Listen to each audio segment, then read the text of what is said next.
Blast Live. We're talking about what you're talking about. Real, honest, entertaining, live. DBL starts right now. 3, 2. Strong opening. Welcome to DBL. It's Tuesday, January 12th. I'm Tori here with Jeff and Brandon. And Lindsay is joining us from home. Good to see you, Lindsay. Happy birthday, Tori. Let's start with that. What?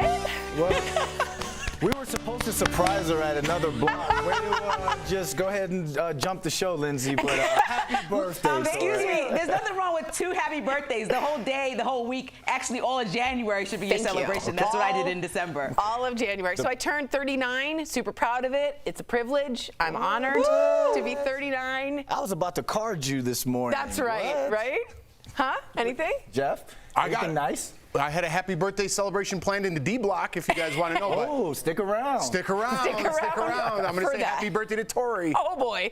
Oh, boy. All right. Well, we did want to start off today with what's probably all on your minds. What is happening to some of the people who we've all seen in the pictures from the riots at the Capitol last week? It turns out they're not getting away with it. First up, let's look at Lectern Guy, the guy who looked kind of like Chip Gaines, who's in this photo carrying Speaker Nancy Pelosi's own lectern. He's now facing several charges, including theft of government property, and was released on a $25,000 bail. Just so you guys know, he is up for decades in prison. This is the zip tie guy, one you may have seen carrying zip tie restraints in the Senate chamber. He was charged yesterday with 2 felonies. Another man seen carrying zip ties is reportedly a retired Air Force lieutenant colonel. He was also arrested after his ex-wife called the FBI to ID him. Whew. Then there's Fur Guy, okay? This is different than Horn Guy. Fur Guy, who you may have seen in his furry outfit roaming the Capitol. Turns out he's the son of a Brooklyn Supreme Court judge. And he was just arrested by federal agents today for allegedly stealing a police riot shield and a bulletproof vest. Let's talk about the Horn Guy. We all know about him. He wore a Viking-inspired costume. He's also been arrested and is in custody, but his mom is extremely worried about him because he hasn't eaten in 3 days. Here's what she told local news crews. Take a look at this, guys. He needs to eat organic. He has not eaten, and he needs to eat. He hasn't eaten since Friday. And he gets very sick if he doesn't eat organic food. Literally, will get physically sick. Finally, you may have seen some videos like this next one that are trending on social media showing some of the rioters at airports reacting to being told they're on the no-fly list. Take this one, for example. I love every single one of you, but this is what they do to us. They kicked me off the plane. They called me a terrorist. So the question should be, what should happen to these people who stormed the Capitol? And are you worried this could happen again during the inauguration? Lindsay, I'm going to pass it off to you first. What's it like seeing these guys sort of break down and we thought maybe they're the snowflakes? This was the funniest moment of my day yesterday watching these videos, honestly, because these people broke the law. I mean, they put our leaders of our country in danger, and not only just in danger because they had zip ties and guns. Representative Jayapal has COVID, and a lot of members, you have to think about, people were crowded together and hiding under desks. Like, they forced people to be in close proximity, and now they put people's lives at risk that actually have to make decisions for our country in the coming months. So everybody that was there should deserve to get the punishment that they get, and I really appreciate that one ex-wife that reported her ex-husband, because I mean, to do that is extreme, but these people are insane, and so I think we want to label them as such and get them in jail. I agree.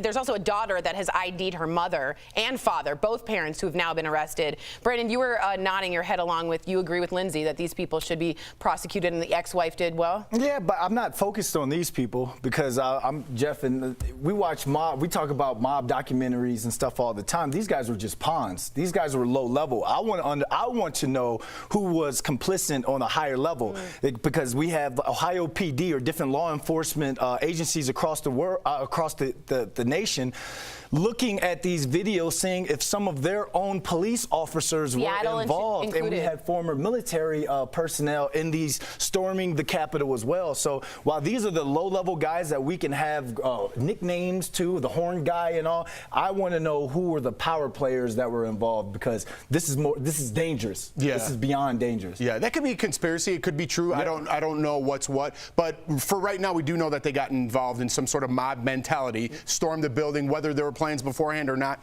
I don't know. Yeah. What I do know is that they should be prosecuted to the full extent of the law. They should be made an example of to deter anybody from having this happen, whether it be tomorrow or in the future, the inauguration or any time. This can't happen. This is our country, and we need to restore some sort of order. Yeah, and I completely agree. And just so you know, the zip ties and the gallows that were built indicated to some, and again, this is speculation at this point, that they were trying to either hang Mike Pence or get him to be hanged or take hostages, including Nancy Pelosi. That's what we're hearing is, again, rumors and speculation, but they were serious. There was pipe bombs, there was pistols. It was a big deal. So glad well, to since see they're that. since they're so adamant of going back to 1776, why not the punishment fit treasonous behavior in 1776? A lot of people say that. Yeah. A lot of people say that, Brandon. So what would you do in this situation? A person you've supported for years, maybe you're the ex-wife of this FBI guy, offers you a very prestigious award, but you take it, right?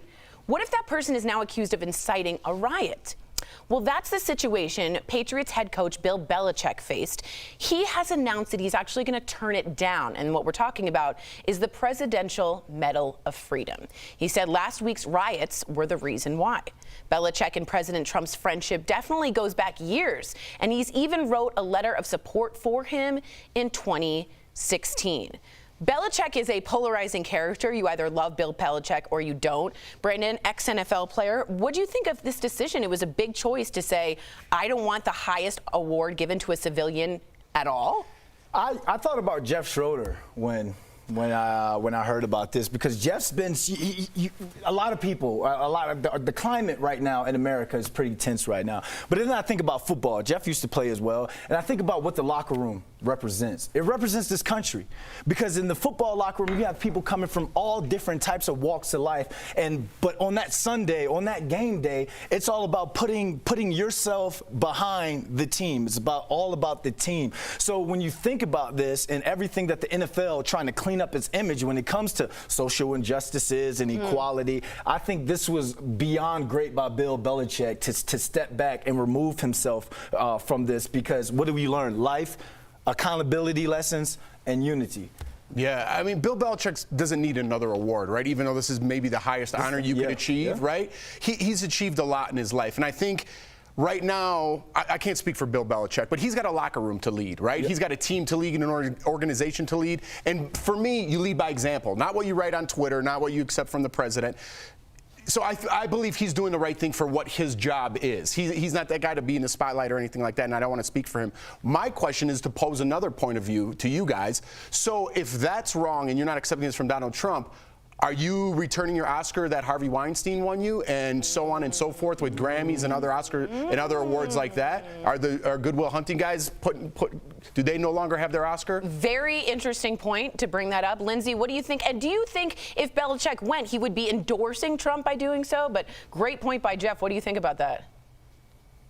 I think we have to look at what's gone on in the NFL over the last few years. And so I think they're trying to avoid being polarizing. I think they're trying to toe the line with supporting social justice. You see their constant commercials talking about it, and on the back of players' helmets, writing Black Lives Matter. And so in many ways, what happened at the Capitol, in comparison to the Black Lives Matter movement, is very problematic just based on the way that people were treated and how it was even allowed to happen. And so having Bill Belichick go up there in the middle of a season when, like Jeff said, he has tons of players that are majority black looking at him as a leader, I don't think that that would be the best move for somebody or for the NFL at this point, who's made so many mistakes in the past. Can I just go around the horn, and Jeff can make fun of me for saying that because I always do, but it's my birthday. I can do whatever I want. Were you very surprised? I would admit I'm not a huge football person, but I know the Patriots, Tom Brady went to Michigan. I know Belichick, my sister's a huge Patriots fan. I was super surprised because he's very loyal to Trump and has always been. Were you surprised, Jeff, that he said no? I can't speak for Bill Belichick, to be honest with you. Yeah. What do you think, Brandon? No, I wasn't. I was surprised when Lou Holtz received the honor and said that Donald Trump was the greatest president of his lifetime. So you thought this was okay. Lindsay, were you surprised Belichick said no?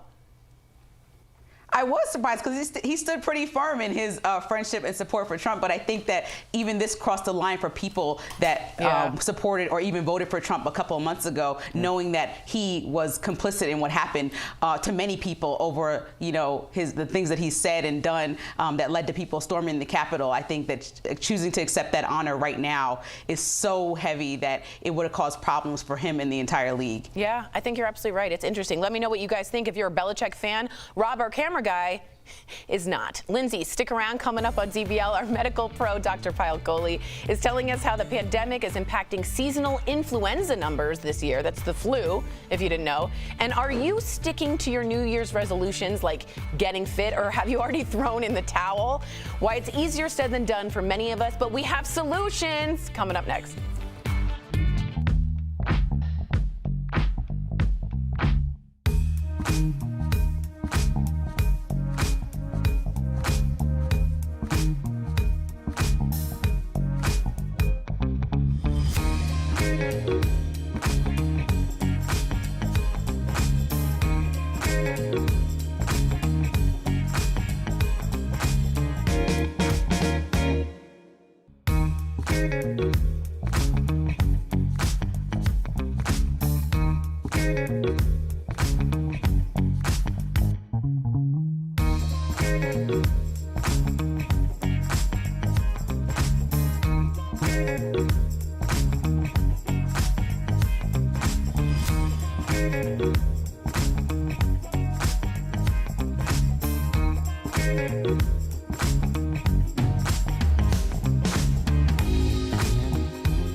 This question makes me laugh. Welcome back, first off, to DBL. Have you stuck with your New Year's resolution? If you've already failed, we're 12 days in, you're not alone. So get this, January 12th, my birthday, is the day most people decide to quit. So sad. Sounds fitting. Well, all right, Brandon, whether the resolution was getting more exercise or trying a new hobby, according to the New York Post, 80% of people can't make it past the first 12 days of January. 8% of people actually achieve their New Year's goal. Keep in mind, new habits are hard to form. It's best to start with small changes and continue to build on them one day at a time. It's tough to stick to something in just 12 days. I have a theory on this, just so you guys know. 2021 most common resolutions: exercise, self-improvement, save money, spend more time with family, find love, don't have one. Ooh. What do you guys think, Brandon, first off, of resolutions, quitting, but also finding something small to do? I think this is the key. Look, this makes sense because a lot of people lack discipline. Let's be honest. You're the same person December 31st as you are January the 1st. It really doesn't matter. I think all the brouhaha and the nonsense, that hype that comes with the New Year's, is just because it's like, hey, look, everybody, we're out of 2019, we're going into 2020. But in terms of these things that you've just listed, it takes a lot of discipline and consistency to push through when it comes to that. And a lot of people just lack it. Let's be honest. Yeah, a lot of people think, unfortunately, that their life's going to change because it's a new year. Yeah. Right? And that's hopeful thinking. I don't want to discourage that at all. No. But it's not who you are. It's discipline throughout the year. You know. So I've learned a long time ago to make goals, and it's changed my life. And nobody wants to hear anything like this anymore. They're sick of the positivity. So No, we're not. Are they? Well, everyone's tired of it. You know what I mean? You say something positive, you get shot down. Look at you, Mr. Perfect. Here come the Pistons. There they go. You know what I mean? So listen, I don't know. If you want to be a quitter, be a quitter. I'm done with the positive speech over here. Is Pistons like from a car? No, this. You know, like the greasy pistons on the keyboard? They're like, brrrr. I've never heard of the Just so many people in this day and age are so quick to point the finger of why something's not working for them, instead of looking in the mirror and just saying, I did this wrong. I screwed up. I need to change a little bit of my life. So start your goals small. I don't care if it's like, go for a walk one day this week. You know? And then you get some sort of accomplishment and you build on there. Yes, right? and in Buddhism, that's supposed to have, like, make a good cup of tea, get a good bathrobe after a shower, and put it on and rest for 2 minutes. That's self-improvement. It doesn't have to be big, Linz. What about you? Are you doing little things? Let me tell you guys, 2020, last year, was the first year I didn't make like a list of resolutions. My sister and I have like 20 and try to really go hard to accomplish them. And I'm so happy because it was such a disaster last year that, you know, things just happened that were good, things happened that were bad, but things just happened. And so this year I followed that same mantra. I'm just gonna show up every day, do my best, and like, I'm just happy we made it through last year and I'm healthy and that's it. So like, I have no resolution besides to keep going. Wait, wait. Be nicer to Brandon wasn't on the list? Oh, okay. Ouch. That happened naturally, Brandon. I'm just that nice. Yeah, right. Coming up on DBL, our medical pro, Dr. Pyle Coley, is tackling the latest COVID headlines that impact on the flu season. We're going to hear about that. Just don't go away. We on.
Welcome back to DBL. When it comes to questions and concerns about COVID-19, we have got you covered with facts, answers, and information. Remember this, no panic, just facts. Wow, it feels like a lifetime ago. Dr. Coley is here. We love seeing her. Doc, as the pandemic rages on, seasonal flu hasn't gotten much attention. So how has COVID-19 affected flu season? So, Tori, I'll get to that in a minute, but I wanted to start just by wishing you happy birthday, and Stop. I can't wait to give you a hug once we're both vaccinated. Stop. Thank you. You too. So let's talk about the flu season because it's really tricky this year. So what are the top symptoms of coronavirus? It's fevers, chills, muscle aches, and cough. And what are the top symptoms of the flu? Fever, chills, muscle aches, and cough. So the normal metric that we use to track the flu activity, which is something called ILI, or influenza-like illness, really becomes a lot less reliable this year because it just is really based on these symptoms and people presenting to outpatient facilities with these symptoms. But the good news is if you look at the map of ILI this year, it looks dramatically lower than it has in previous years. In fact, last week was only 1.6% nationally, so it's all green. Wow. And I really wish that the coronavirus map would look like this. Yeah. And if you look at the number of laboratory specimens that are checked, only 0.1% are coming back positive for flu. And since October, we've only had 118 people in the hospital with flu. Wow. So all really great signs that we're making a huge impact on the flu. It's those masks and the hand washing, I'm saying as a doctor. Absolutely. All right, Doc, I'm going to... People are full of germs. Absolutely. Listen, Doc, the term herd immunity comes up a lot, or at least it did at the beginning of COVID. Could you refresh us and tell us what that is again? Yeah, let's talk about that, Jeff. This is a really important concept. So that means by being part of a herd, you can get immune, even if you yourself don't have immunity. So let's take the 4 of us, you, Tori, me, and Brandon. And out of the 4 of us, let's say 3 of us get vaccinated or have immunity so that we can no longer catch the virus. And here's the key part, no longer spread it to others. You will be protected just by hanging out with us. Because we can't bring the virus to you. Exactly right. So we've slowed down the spread of the virus, even though you yourself don't have antibodies against the virus. Is that the same if all 3 of us had it and already passed it through our system? Is that the same thing as having the vaccine? Great question. Yes, with 2 caveats. Number 1, assuming you made antibodies, and number 2, assuming that you still can't transmit the virus to others. So that's the part that's really important to keep in mind. So you can't catch it and you can't spread it in order for herd immunity to work. Smart. Smart. All right. Well, I have a scenario for you then, Doc. Let's say I get the vaccine. It'll help with the achieve herd immunity, right? But is that because I'm protected, or is it because the people around me are protected now that I have the vaccine? Yeah, so let me explain that a little more. So with this vaccine, we don't yet know whether the vaccine actually helps us to achieve herd immunity. Because remember, I said those 2 requirements. You can't catch it and you can't spread it. We know the vaccine protects you from catching it, but we don't yet know whether it protects you from spreading it. So in other words, if I got vaccinated, I know that I'm protected from getting very sick, but I could still be transmitting the virus to other people. And this is really important because the implications are dramatic, because it affects whether we're still going to have to wear masks around people who don't get the vaccine or can't get the vaccine. It also affects whether or not we will achieve herd immunity. And this is just an unanswered question at this point. It's kind of like a battery, right? You need the positive end and the negative end to make a battery work. And you got to not spread it and not have it. Did that work for anyone? No. I'm just thinking of no. Jazzy Bunny right now. Sort of. It's a hard no and a really nice try by Dr. Coley. Thank you so much, Doc. We learned a lot. My pleasure, It's Tori. good to see you. Happy Always. to see you guys. We'll be right back. Promotional consideration is brought to you by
Welcome back to DBL. I'm nervous because Jeff has something.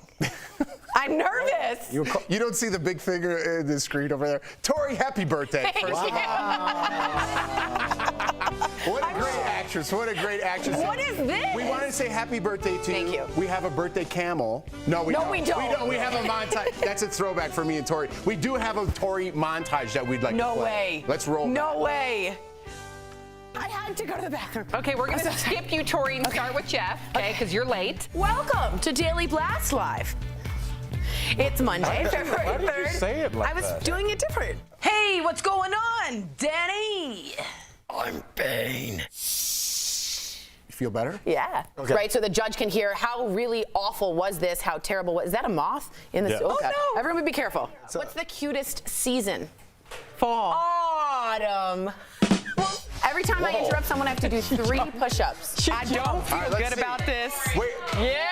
Not on your knees. Not on your knees. Do a real one. Yeah. Arms went. Wow. Thank you, guys. Can you still do 3 push-ups? I could do 1. It's Okay. really good to be here, and I'm honored to talk to you all every day. DBL's new every day. We'll see you same time, same place tomorrow. Bye, guys.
Talking about today on Daily Blast Live.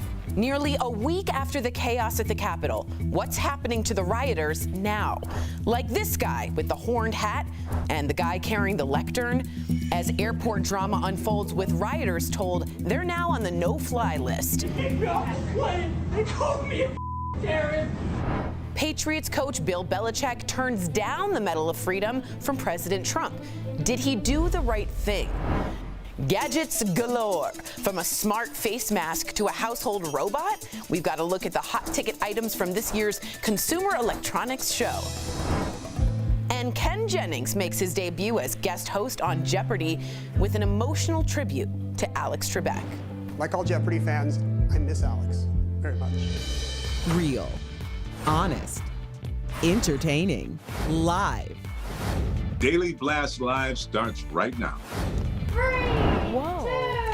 Wow, Tori even said, whoa. I know. Thank you, Ernie Hudson. That is one of the original Ghostbusters. We have an interview with him coming up. You do not want to miss it. Welcome to DBL. It is Tuesday, January 12th. I'm Sam here with Al and Tori. Miss Erica joining us from home. Okay, so let's get right to it because a lot of you have been writing in curious about what happened to some of those individuals who stormed the Capitol. Well, we're going to tell you exactly what happened to them, okay? So let's take a look. We have a number of them. We have here, first up is this guy who's being deemed on social media As lectern guy, there he is carrying Speaker Nancy Pelosi's lectern. He's facing several charges, including theft of government property, while he was also released on $25,000 bail. Next up, this horrifying image of a man carrying zip ties in the Senate chamber. He was charged yesterday with 2 felonies. Another man seen carrying zip ties. Well, guess what? He is reportedly a retired Air Force lieutenant colonel. He was also arrested after his ex-wife called the FBI to ID him. Then there's this guy, nicknamed Fur Guy, who you may have seen in this furry outfit roaming the Capitol. Turns out he's the son of a Brooklyn Supreme Court judge. He was arrested by federal agents today for allegedly stealing a police riot shield and bulletproof vest. The horn guy, who wore a Viking-inspired costume, has also been arrested and is in custody. His mom is very worried about him because he hasn't eaten in 3 days. Here's what she told local news crew. He needs to eat organic. He has not eaten, and he needs to eat. He hasn't eaten since Friday. And he gets very sick if he doesn't eat organic food. Literally, will get physically sick. Boo-hoo, okay? Cry me a river. Are you serious? So the question is, what should happen to these people who stormed the Capitol? And are you worried this could happen again during the inauguration? I also just want to call it what it is, because that's what we do here on this show. I know, Al, that, many of us on social media nicknaming those people comes off very comical. This is not comical. If that was black or brown people dressed that way, or Muslims, we would be having a very different conversation, and I don't think people would be treating it so much as a circus. This is domestic terrorism. What do you think about these people being held accountable? And do you fear any more activity similar to this? To answer your first question, what should happen to these people? Tori, I don't care. I don't care what happens to these people. I think, again, and it kind of goes to the parking lot patty, permit patty kind of things that you were talking about, Sam. It deflects from the real conversation. We like to talk about stuff we can see. We like to talk about broken windows at the mall and damaged property. How did this happen? I don't care about the lectern. I don't care about horns. If your response to me is not, how did this happen? I want a detailed report about what happened. Why weren't the police staffed? Why weren't they called? That's all I want to know. Let's not get bogged down in nicknaming people and horn guys. Let's not do that. I hear you very loud and clearly, but I also think optically it's important that we have consequences for those people that were on TV showing their faces maskless, desecrating the Senate. If we didn't, and they're just allowed to fly home, everyone's left wondering. I mean, the guy who stole the lectern, he's up for decades in prison. As he should be. Yeah, it's a huge deal. Exactly. I think the FBI has released also, Sam, there's reports that on near January 17th, the inauguration, they have threats of at least of all 50 states, in all 50 capitals, of attacks that they've heard on from social media. This should be taken extraordinarily seriously. I'm very worried about D.C. on the inauguration. I'll just be straight up honest about it. I'm worried. Erica, what do you think? Well, I agree with Tori. I do think that we need to care, because when we do have these people that we have these monikers for, and of course we do that on social media, one, because it's clickbait, but two, it's also a very important conversation to be had, because these are just the aesthetic visions of what the really the erosion of our democracy is. There is a whole underlying layer of people that we should, and infiltration that we should really be concerned about. These are just the people that we can see. Keep in mind, the people who came to the Capitol that day represented a multitude of groups. They represented a multitude of intentions. And when I say a multitude of groups, I'm not saying like there were people who were there bird watching. I'm saying that there were different levels and different types of people who were there to do different types of things. If we do not have these conversations and we just sweep it under the rug and we just want to know, and I agree with you too, Al, like, how did this happen? But at the end of the day, we need to make sure that it doesn't happen again. And the way that we do that is by making people being held accountable just as visibly as they did the deed. And just to clarify a point, I'm not saying that these people don't matter. I'm just saying if we all lived in an apartment building that we paid extra for security, and there was a break-in and all of our places were broken into, would we all go, look at the guys on the security camera, where's the woman in the red dress? You'd say, where was security? Where's the, we want, who? I want answers to that. I think a federal investigation needs to happen of the infiltration of what happened that day. I think you're absolutely right. Something has been infiltrated in my mind. And I do believe that all that will take place. If not, it's already taking place. Yes. So hopefully we'll have some answers soon. I have to comment really quickly on Erica's power yellow. She looks so good. Erica, why does she look so good? Neon power suit. I can't with you. You look incredible. She looks so cool in that weird bubble of a genie bottle. I love it. Sorry. Well, thank you. I feel like I'm in DBL After Dark. I had to kill one of my lights because my dress was too bright. Glowing. So I'm just like, we need hey, it. y'all, I have a drink here. We need it today. Give us all the light in the world, please. Okay, so what would you do in this situation? A person who you supported for years offers you a very prestigious award. Would you take it? But what if that person is now accused of inciting a riot? So that's where it gets very nuanced. What would you do? So while that's the situation Patriots head coach Bill Belichick faced, he announced that he is turning down the Presidential Medal of Freedom and said last week's riots were the reason why. Belichick and President Trump's friendship, goes back years, and even wrote a letter of support for him in 2016. Okay, Al. So can you imagine being faced with this decision? Because that is the ultimate award, right? That's something that your legacy will go on forever. Not to say that Belichick doesn't have his own legacy, but still, the highest honor. Would you be able to turn down a high honor because you no longer support the person that's giving it to you? I would say quite easily if I felt like it compromised my morals. You know what, at 43 years old, I'm also seeing the other half of the finish line, and I think you start to see where your legacy is going to be and what's important to you. And a medal hanging in some room that no one goes in, it's cool. It's a really cool thing to show people. But when your grandkids and our kids that are looking right now look back at their father and their grandfather, I want them to be like he followed his moral compass. Yeah, but it's like, can I be honest? I was shocked. You were shocked? Belichick has been a President Trump fan, loyal to the end. For him to turn around and say— Maybe this is the end. And you're right, maybe this is the end. But I got to be honest, I had no thoughts that he would turn him down. First of all, it's sort of emasculating to be turned down, the highest honor you can give a civilian. But, Belichick has been a longtime ally, and that was a pretty hard decision. I think he stood by his team. I hope he was more loyal to his team that's dealing with social injustices. I wonder if it's politically motivated in the sense, Erica, with the NFL right now, the political climate, his team, rather than it being morally motivated. I hope it's morally motivated, but I also know that there's other factors at play.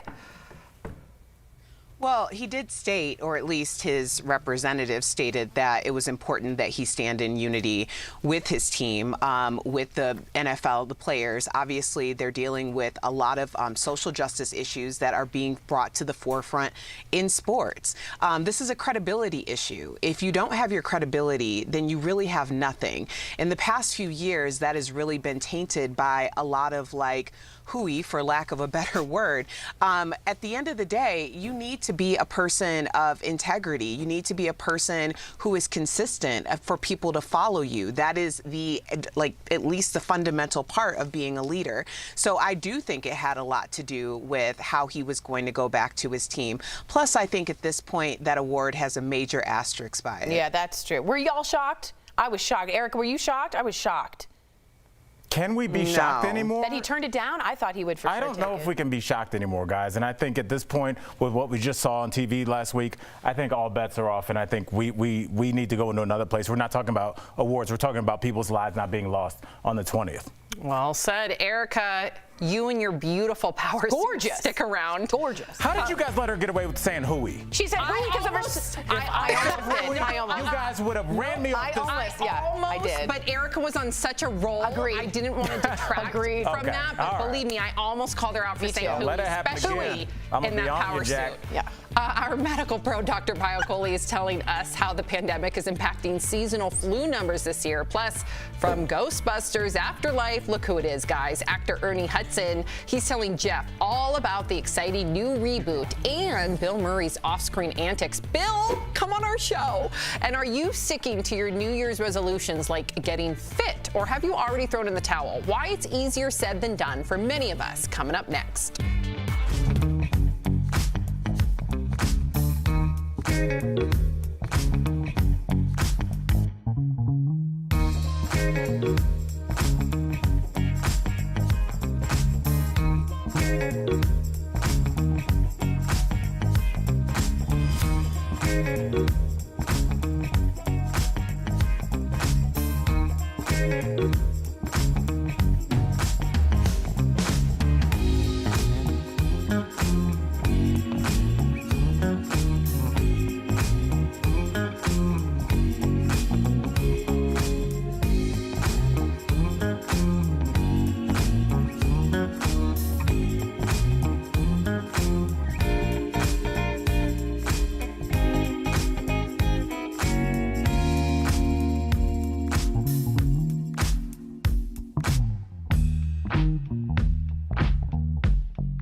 Welcome back to DBL. Have you stuck with your New Year's resolutions? If you've already failed, don't worry, you're not alone, okay?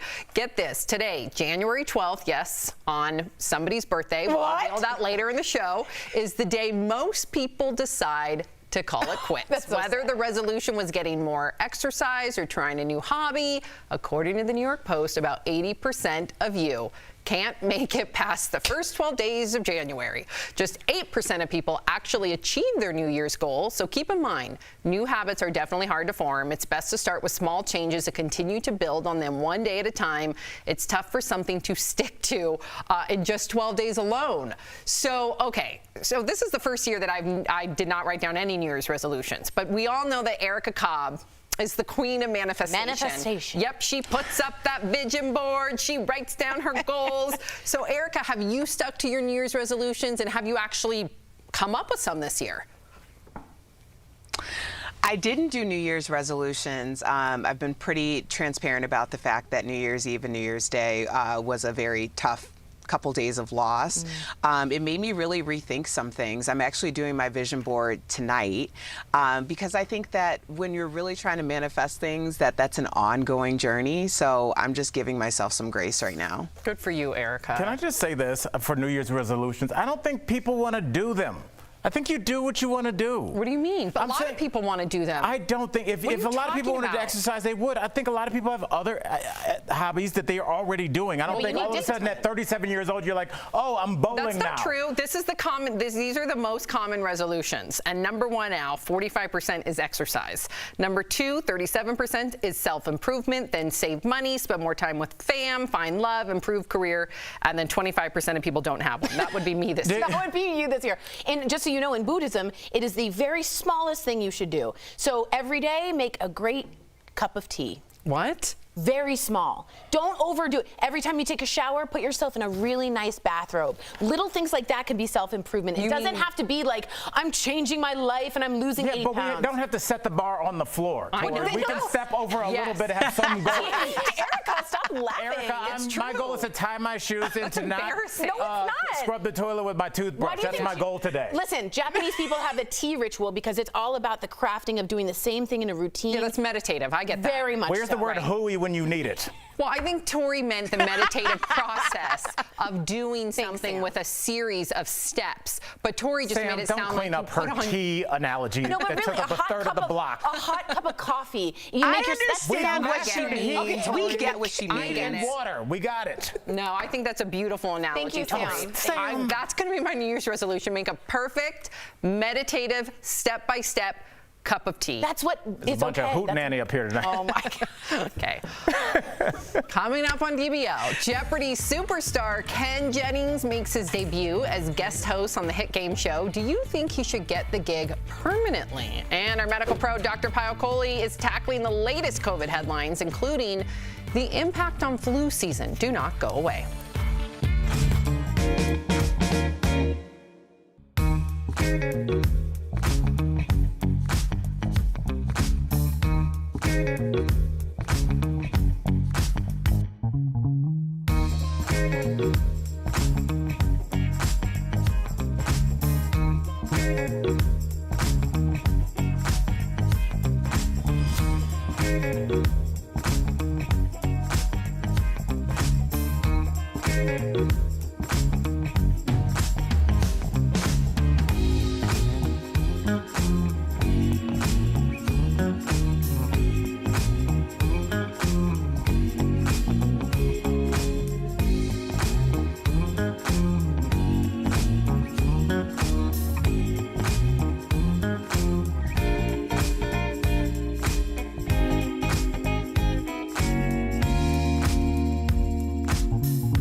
Welcome back to DBL. When it comes to questions and concerns about COVID-19, we have got you covered with facts, answers, and information. Remember this? No panic, just facts.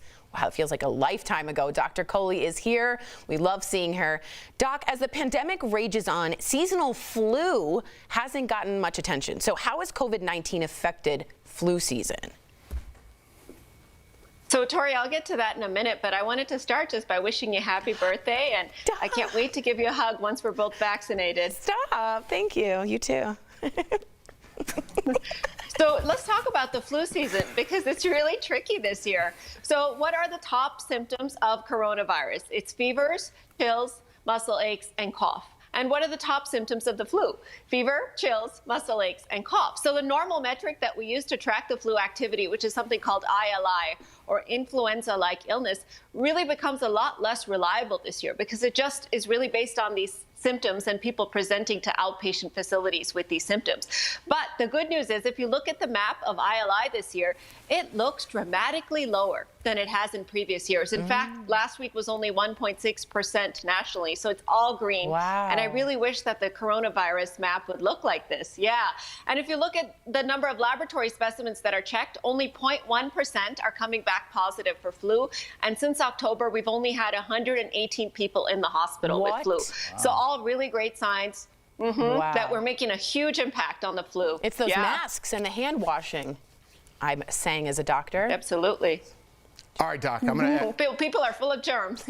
Absolutely. Listen, Doc, the term herd immunity comes up a lot, or at least it did at the beginning of COVID. Could you refresh us and tell us what that is again? Yeah, let's talk about that, Jeff. This is a really important concept. So that means by being part of a herd, you can get immune, even if you yourself don't have immunity. So let's take the four of us, you, Tori, me, and Brandon. And out of the four of us, let's say three of us get vaccinated or have immunity so that we can no longer catch the virus. And here's the key part, no longer spread it to others. You will be protected just by hanging out with us. Oh. Because we can't bring the virus to you. Exactly right. So we've slowed down the spread of the virus, even though you yourself don't have antibodies against the virus. Is that the same if all three of us had it and already passed it through our system? Is that the same thing as having the vaccine?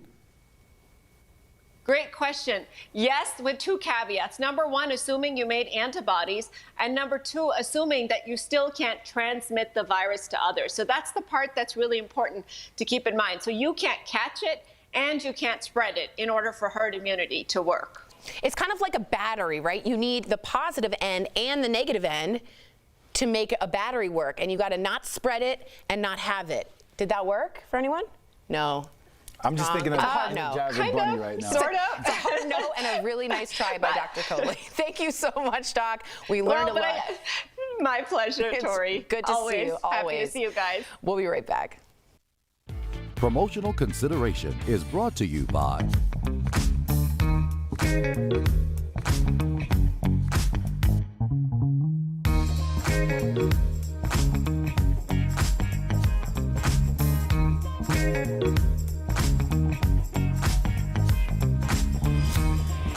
When it comes to viral claims, Verify exists to cut through the clutter and find the truth, like this tweet about President Trump with more than 181,000 retweets.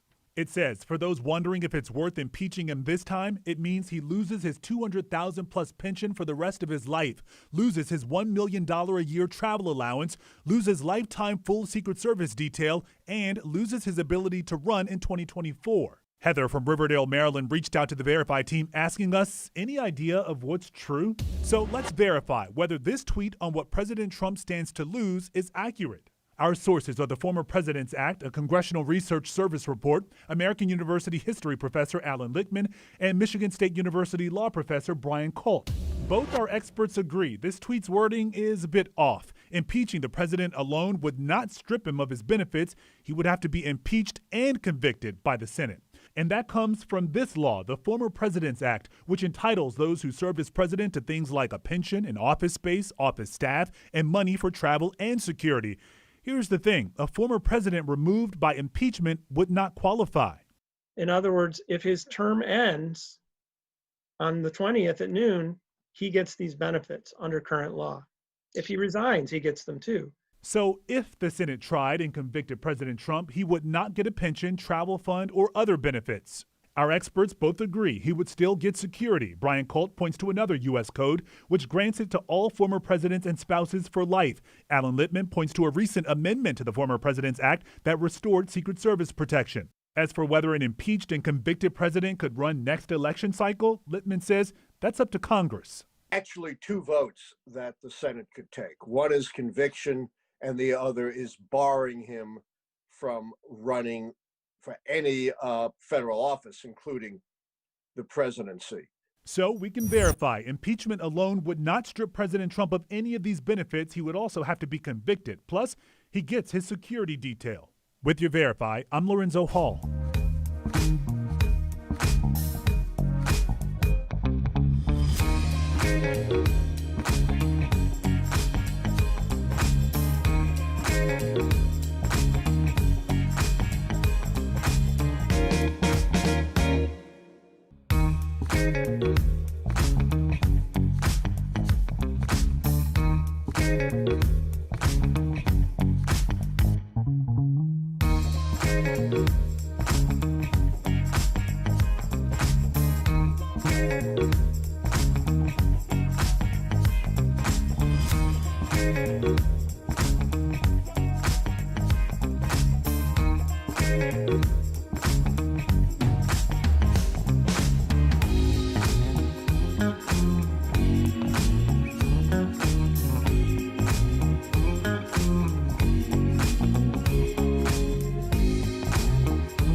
Welcome back to DBL. Ooh, we're getting a lot of comments in regard to the New Year's resolutions. Oh, okay? good. Yep, so let me just begin. We got Kathy saying, I don't make New Year's resolutions. I'm right there with you this year, Kathy, and I'm usually one that's all about my resolutions. So you're not there with her?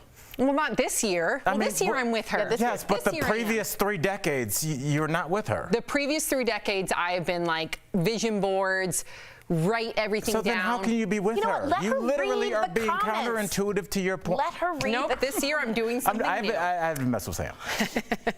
Kathy says, Marty says, so far so good. I walk every day, each day a little further. By the way, I'm in my mid-80s. Good job. Ooh. Yay, See, little walks. Good for you, Marty. And then Danuta says, I want to become a better Christian this year. Good for you, Danuta. Brilliant. I like that you name, too. You don't make resolutions. I have a goal and I meet it. You do, actually. Every day, Al has a whole list of things he needs to get done, and he gets it done. I got to give you credit for that. Yep.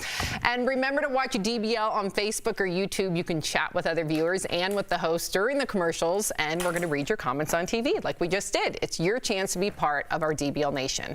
If you're sticking around, here's what's coming up.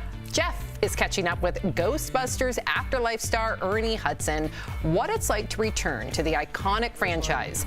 And Nicole Kidman is in talks to play Lucille Ball. Boo! Oh, Tori, DBL's new every day. We'll be right back.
is Daily Blast Live. We're talking about what you're talking about.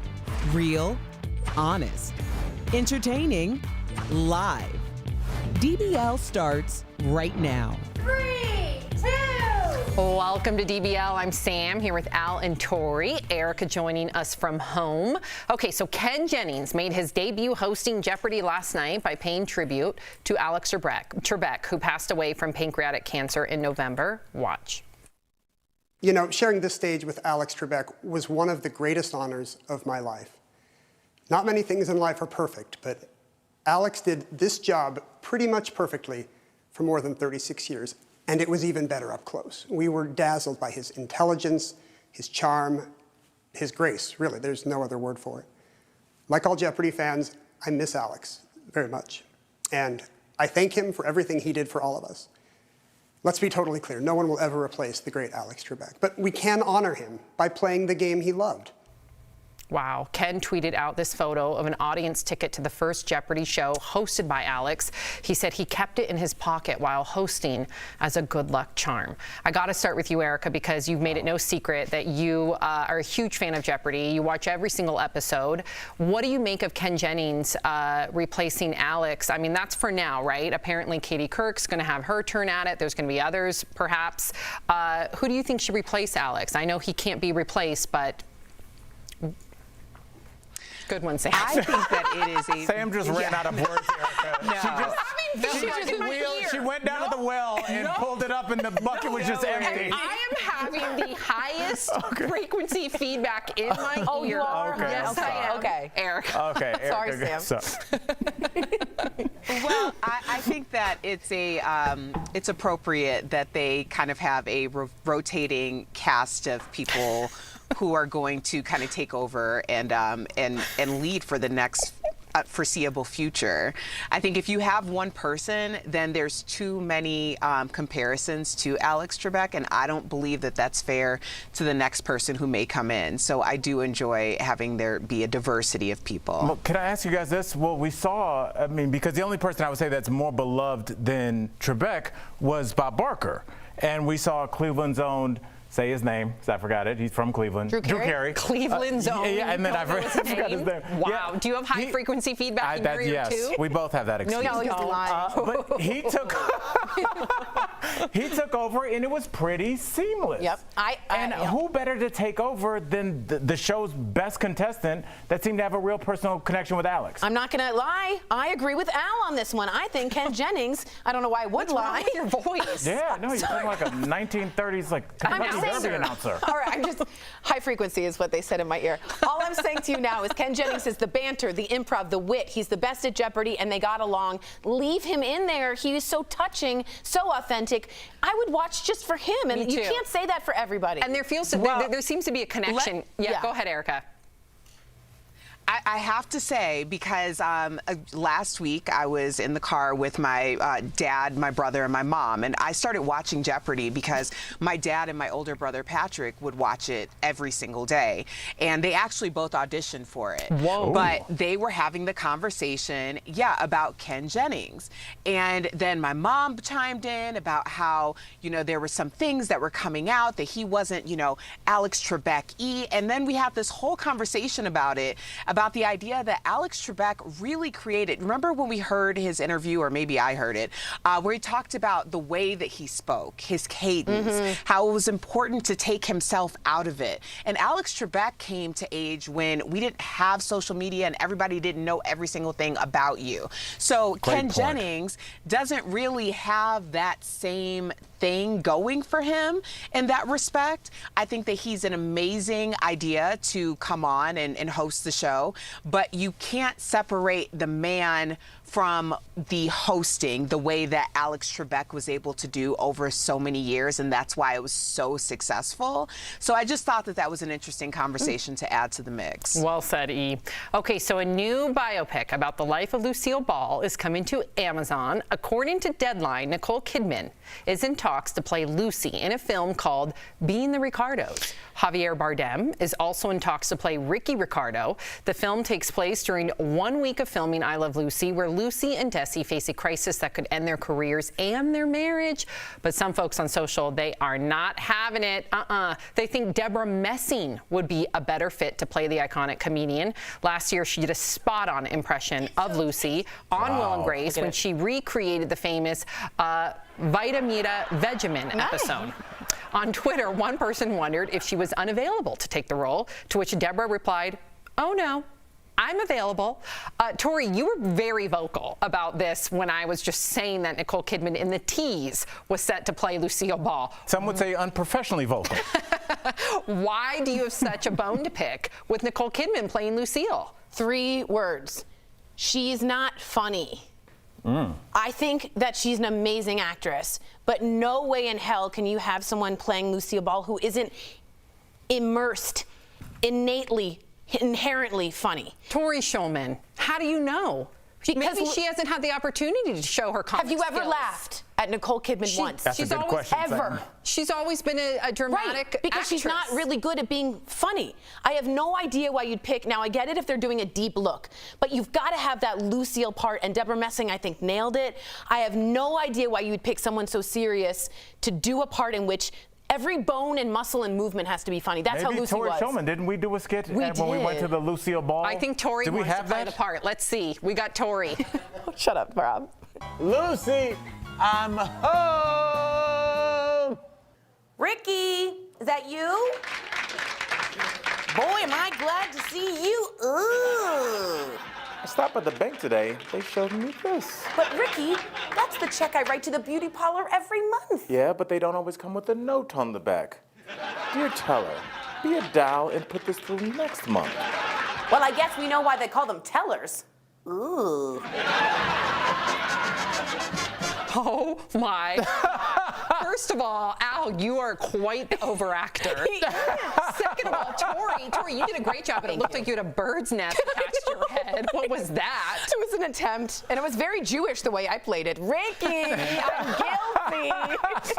And Al looked like he did not want to be there. I know. Yeah, it was. I definitely stopped at a fast food place too before I went. It was a little sloppy Al there. Oh, Al. It's okay. I work out now. It's cool. Good for you. Erica, you've lost your volume. Yeah, there are people. Oh. Go ahead. Oh, there are people who have just turned the show on and just started joining us like in the past couple months, so they have no idea that there's been an evolution. There's a lot of layers. We have been here for a while, okay? Thank you, Erica. We've been here. Erica, would you say we've had a glow up? Yeah. Mm-hmm. I think that it's great to have layers. We don't want to be boring. All right, we have one more story to get to. Van Halen's former bassist is opening up about his relationship with the late Eddie Van Halen. During the Talkin' Rock with Meltdown podcast, Michael Anthony says the two had a falling out, and he never got to make up with Eddie before he died. Listen. We actually hadn't spoken, and unfortunately, we didn't get a chance to. And it kind of bothers me because we had some issues that were never resolved. But I mean, what can you do? It was on the track of a reunion, which I'm really sad that it never happened. But life and the show goes on. Yeah, and Michael left the band in 2006, was later replaced by Eddie's son Wolfgang. Wow. And this is actually more relevant than we realize, considering that there's been a number of people sharing their stories on Twitter and Facebook in regard to losing loved ones to COVID. Yeah, absolutely. And not being able to be there, or not even, or perhaps they lost their way with their family member and they always thought that they would have time to reconcile, and then they never did. Yeah, my dad always taught me this quote, and I recommend that you learn it too. It says, the saddest words of tongue or pen are those that read it might have been.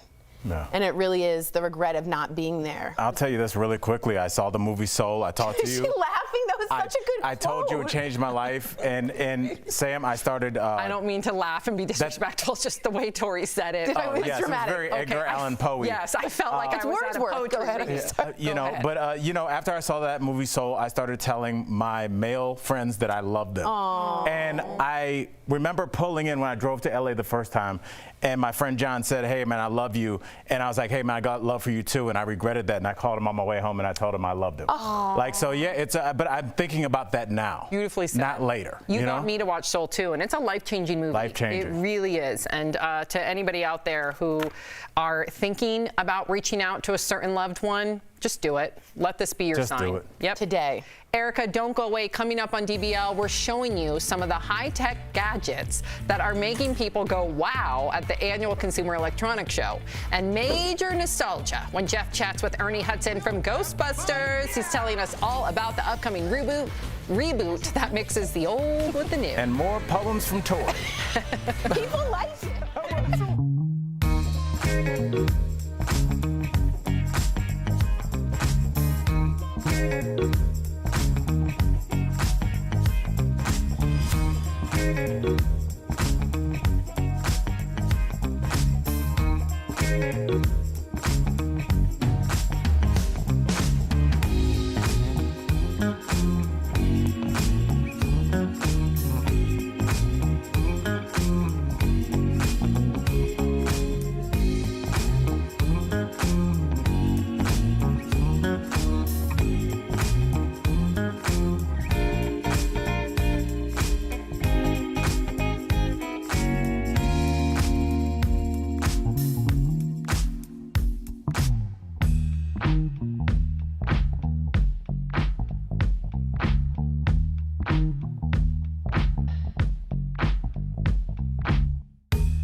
Welcome back to DBL. Ernie Hudson famously played Dr. Winston Zeddemore in Ghostbusters, and later this year he'll don his proton pack again in Ghostbusters Afterlife.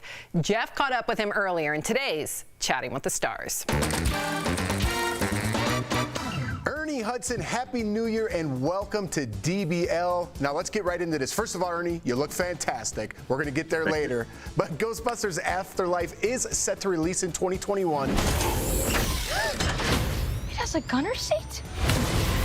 And includes original cast members Bill Murray, Dan Aykroyd, and Sigourney Weaver. So where does this film fit in the whole Ghostbusters universe, Ernie? Okay, well, you know, the wonderful thing about this new movie is it is a continuation of years later, here we are. So it's still in the original two movies universe.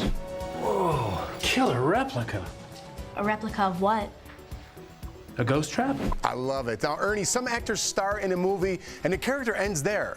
But your character, Dr. Winston Zeddemore, has stuck with you for 36 years now. What has it been like to be a character for that long and look exactly the same? Well, you know, I'll take your word on the looking exactly the same. When I went up to shoot the new movie, I saw Bill Murray and Dan Aykroyd in their jumpsuits and Sigourney Weaver and Annie Potts and met the new cast. I realized just how impactful this movie has been on my life and my career. And it was actually very emotional. Did you ever think Ghostbusters would be what it is today? I knew the movie would be a hit, but normally a movie does well in the box office and then it disappears after a few months and then you go on to the next thing. But after this lasted 5, 10, 15, 20, 25, 30 years, that was a real surprise. What can you tell us, Ernie, about some of the behind-the-scenes antics of your Ghostbuster co-stars? I'm reading something here in the prompter. Is this right? There was some kind of late-night massages going on, Ernie? Yeah, you know, Bill Murray, he's such a wonderful friend. I love him so much. And he, as a gift to the cast, he gave us a Thai massage. He arranged it. So I should have been aware when everybody else said no, thank you. But when I got to the hotel, there's a masseuse there with her table. And she comes in the room and she digs so deep into my body. It's just so painful. And I was too embarrassed to yell out. And when we finished up and went in the hallway, Bill Murray's out there. He says, "Wasn't it great, Ernie?" And so he asked, "Can you come back tomorrow morning at 8? Well, it's already 3 o'clock in the morning. And she comes back the next day and she keeps digging. And when she leaves, my wife says, "Oh my God, you're bleeding." She had ripped the skin off my back. And now I have scars on both of my shoulders from this massage that Bill Murray arranged for me. But you live and learn. When you want mercy, yell for mercy. Say stop. Yeah, definitely. Or when Bill Murray offers it, just answer some questions before you do it. I love it. All right, Ernie, your newest film is called Redemption Day. Now, after the year that we had in 2020 with the virus, the social upheaval, and political differences, what does redemption mean to you, Ernie? And so in the movie, it's really about a soldier who's fought in the military, the Marines, suffering from PTSD, trying to hold his life together and not unravel. And then his wife is kidnapped and he has to go into this rescue mission. And I'm his dad and really concerned about my son and not really sure he's going to be able to make it through. Well, redemption for me is, okay, we've been down a certain path and now we have to go through some changes to redeem ourselves and come out into a better place. You let us forget our troubles for a while when we watch you in movies like Redemption Day, which is in theaters now, and Ghostbusters Afterlife later this year. Ernie Hudson, I can't believe I'm talking to you watching Ghostbusters when I was a little kid. Now I'm talking to Ernie. It's been amazing, Ernie, and thank you so much, man. Thank you so much, man. Great talking to you. Stay safe and healthy. I love it. Best of luck to you, Ernie. We'll be right back, everybody. This one.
Tomorrow on DBL, from mixed martial arts to murder, did an MMA fighter really kill his ex-girlfriend? In my gut, in my heart, I knew it was him. That's tomorrow in True Crime Chronicles. And from the Real Housewives of Orange County, Shannon storms Bador. You're funny. Let's be honest, okay? We can be very honest on this show. Don't miss the laughs and behind-the-scenes bombshells tomorrow on DBL. Oh, I can't wait to hear from Shannon Bador. Oof. Okay, so welcome back to DBL. The annual Consumer Electronics Show is underway right now in Vegas. And this year, companies are unveiling gadgets to help us cope with the pandemic. First, check out this smart mask that tells you how clean the air is. It also monitors your breathing. Al, I know that you really love wearing your mask now. Would you consider wearing this one? Absolutely, but yeah, absolutely. And some of them will glow when they get into coronavirus. They can glow. Ooh. Smart. Very smart mask. Love that. Okay, so next, Samsung, Erica, introduced these robots that can perform tasks like bringing you a glass of water or can even help around the house, like load your dishwasher. Erica, what do you make of that? I always say if I'm paying enough money that whatever I'm paying for should be able to clean my dishes, so I'm all game for this. That's so Jetsons. That's like, what was her name? Rosie? Ruby? Rosie. Rosie the robot. There are even robots to help with companionship for people who are lonely during the lockdown, like Buddy, the emotional robot. Oh my gosh, he's so cute. Why is he so bummed out? I'm trying to cheer myself up. He's like crying. I don't like a crying robot. I'm the one that's supposed to be upset. Why does he have under eye bags? Okay, well, there's also this one. Okay, it looks like a cat without a head. Wow. Okay. Oh my God. Okay, so Sam, remember I said my grandma with dementia, she liked to rock a baby? Yeah. A lot of people they would, hold this and really appreciate it, but I find it very scary in any other case. If you went to my house, Al, and I had that on my lap, what would you do? I would expect that you had two, one for upstairs and one for downstairs. Sam is such an animal lover, so I mean. But it has no head. Real animal. I would have the real cat. Would you hate this? I like to touch furry things, so I would like this. But I have 3 cats at my house, so I'm good. Yeah. But I like the idea. And also, you have children you don't want to terrify. That too. Traumatized. Erica, would you ever consider having one of these? I guess it's good for a family that's not ready yet to commit to an animal, but they want the companionship. Yeah.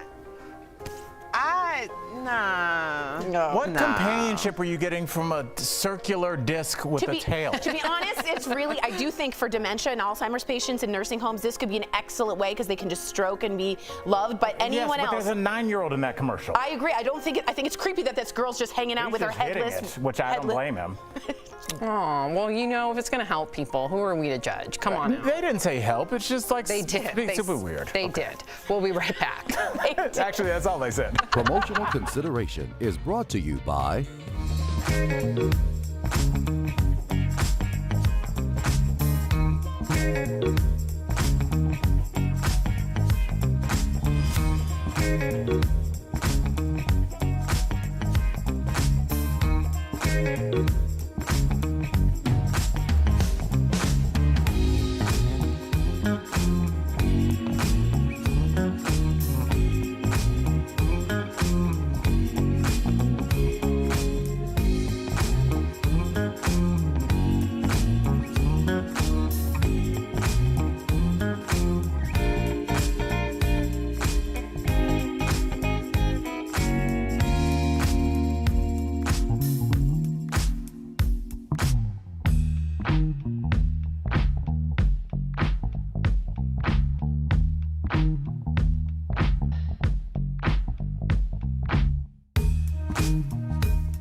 Welcome back to DBL. Today is a very special day on the show. It's Tori's birthday! Happy birthday, Tori. We love you. And happy birthday to that picture. It's a little pained, That's usually on a bus stop thing. I sell real estate, but today it's happy birthday.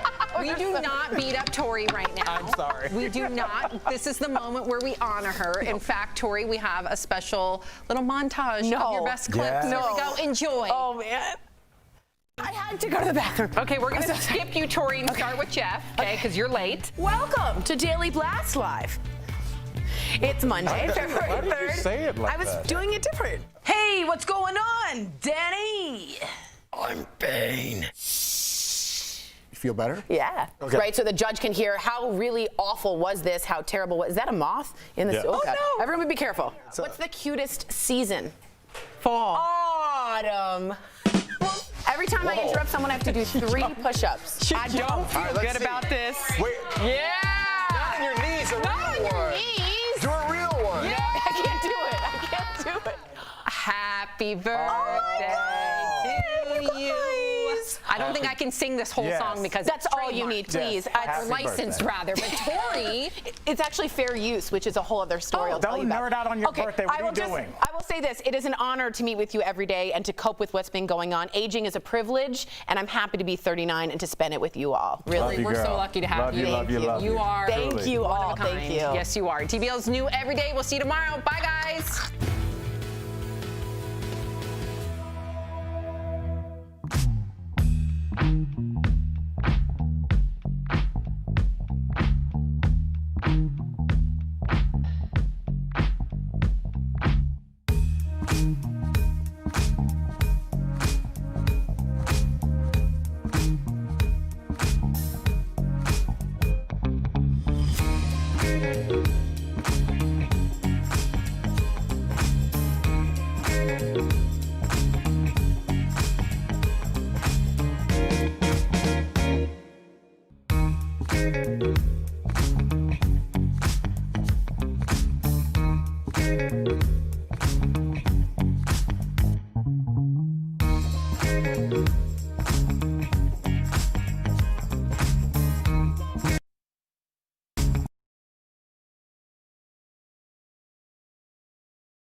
Today on Daily Blast Live. Nearly a week after the chaos at the Capitol, what's happening to the rioters now? Like this guy with the horned hat and the guy carrying the lectern, as airport drama unfolds with rioters told they're now on the no-fly list. They called me a terrorist. Patriots coach Bill Belichick turns down the Medal of Freedom from President Trump. Did he do the right thing? Gadgets galore. From a smart face mask to a household robot, we've got to look at the hot ticket items from this year's Consumer Electronics Show. And Ken Jennings makes his debut as guest host on Jeopardy with an emotional tribute to Alex Trebek. Like all Jeopardy fans, I miss Alex very much. Real, honest, entertaining, live. Daily Blast Live starts right now. Wow, Tori even said, whoa. I know. Thank you, Ernie Hudson. That is one of the original Ghostbusters. We have an interview with him coming up. You do not want to miss it. Welcome to DBL. It is Tuesday, January 12th. I'm Sam here with Al and Tori. Miss Erica joining us from home. Okay, so let's get right to it because a lot of you have been writing in curious about what happened to some of those individuals who stormed the Capitol. Well, we're going to tell you exactly what happened to them, okay? So let's take a look. We have a number of them. we have here. First up is this guy who's being deemed on social media as lectern guy. There he is, carrying Speaker Nancy Pelosi's lectern. He's facing several charges, including theft of government property, while he was also released on $25,000 bail. Next up, this horrifying image of a man carrying zip ties in the Senate chamber. He was charged yesterday with 2 felonies. Another man seen carrying zip ties. Well, guess what? He is reportedly a retired Air Force lieutenant colonel. He was also arrested after his ex-wife called the FBI to ID him. Then there's this guy, nicknamed Fur Guy, who you may have seen in this furry outfit roaming the Capitol. Turns out he's the son of a Brooklyn Supreme Court judge. He was arrested by federal agents today for allegedly stealing a police riot shield and bulletproof vest.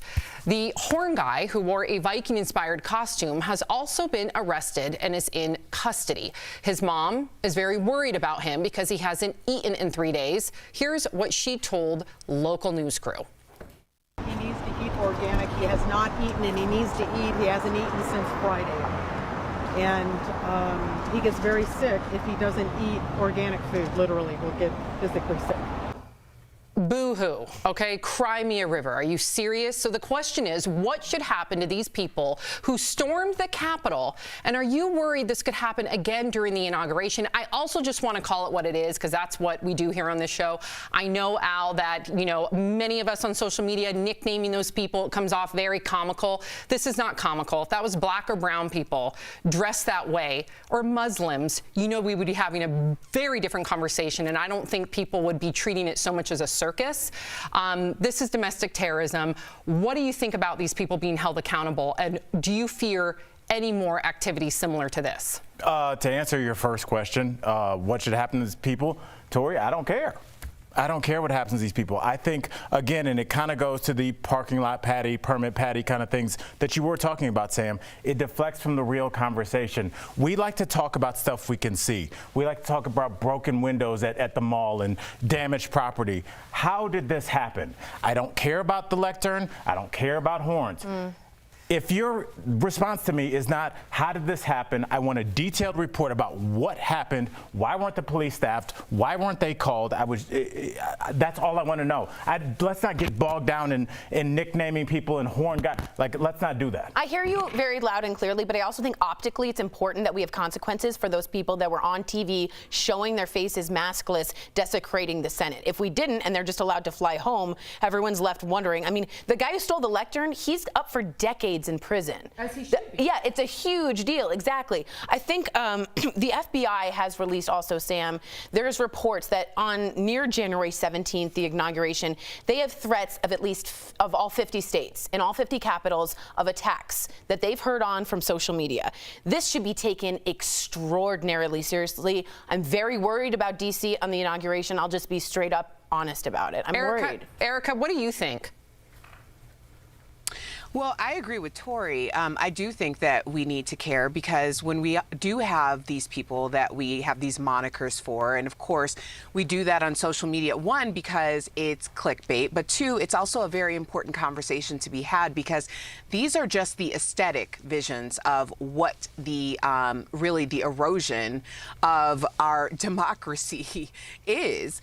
There is a whole underlying layer of people that we should and infiltration that we should really be concerned about. These are just the people that we can see. Keep in mind, the people who came to the Capitol that day represented a multitude of groups. They represented a multitude of intentions. And when I say a multitude of groups, I'm not saying like there were people who were there bird watching. I'm saying that there were different levels and different types of people who were there to do different types of things.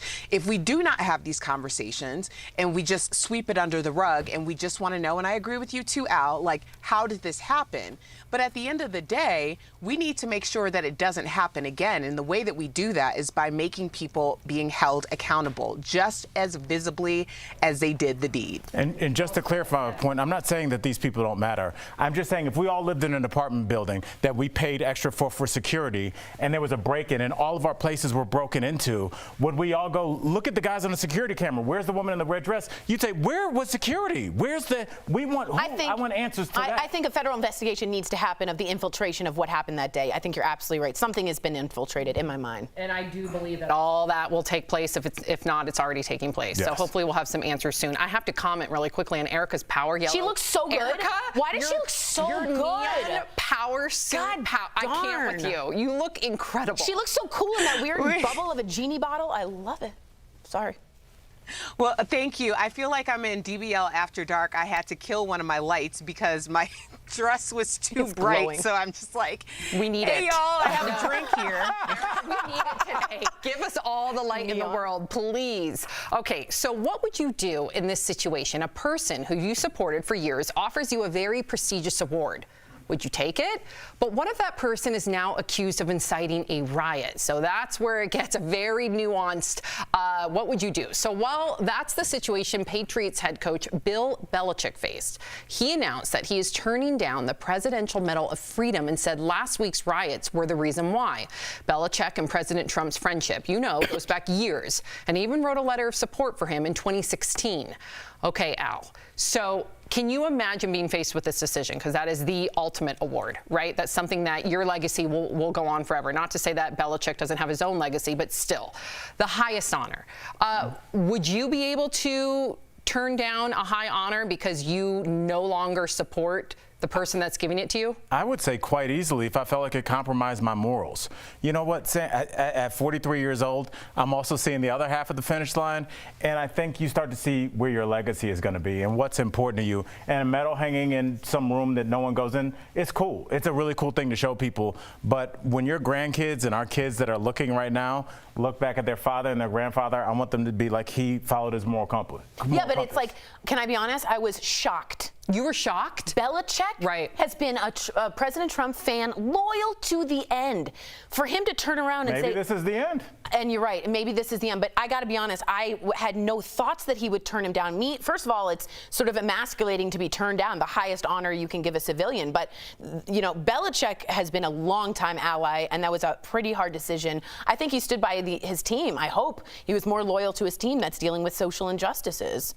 I wonder if it's politically motivated in the sense, Erica, with the NFL right now, the political climate, his team, rather than it being morally motivated. I hope it's morally motivated, but I also know that there's other factors at play. Well, he did state, or at least his representative stated, that it was important that he stand in unity with his team, with the NFL, the players. Obviously, they're dealing with a lot of social justice issues that are being brought to the forefront in sports. This is a credibility issue. If you don't have your credibility, then you really have nothing. In the past few years, that has really been tainted by a lot of hooey, for lack of a better word. At the end of the day, you need to be a person of integrity. You need to be a person who is consistent for people to follow you. That is at least the fundamental part of being a leader. So I do think it had a lot to do with how he was going to go back to his team. Plus, I think at this point, that award has a major asterisk by it. Yeah, that's true. Were y'all shocked? I was shocked. Erica, were you shocked? I was shocked.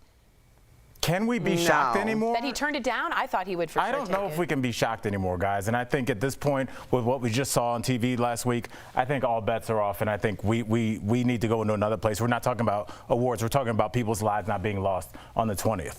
Well said, Erica. You and your beautiful power suit stick around. Gorgeous. How did you guys let her get away with saying hooey? She said hooey because of her... I almost. You guys would have ran me off this. I did. But Erica was on such a roll. Agreed. I didn't want to detract from that. But believe me, I almost called her out for saying hooey, especially in that power suit. Yeah. Our medical pro, Dr. Biocoli, is telling us how the pandemic is impacting seasonal flu numbers this year. Plus, from Ghostbusters Afterlife, look who it is, guys. Actor Ernie Hudson. He's telling Jeff all about the exciting new reboot and Bill Murray's off-screen antics. Bill, come on our show. And are you sticking to your New Year's resolutions like getting fit? Or have you already thrown in the towel? Why it's easier said than done for many of us. Coming up next.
Welcome back to DBL. Have you stuck with your New Year's resolutions? If you've already failed, don't worry, you're not alone, okay?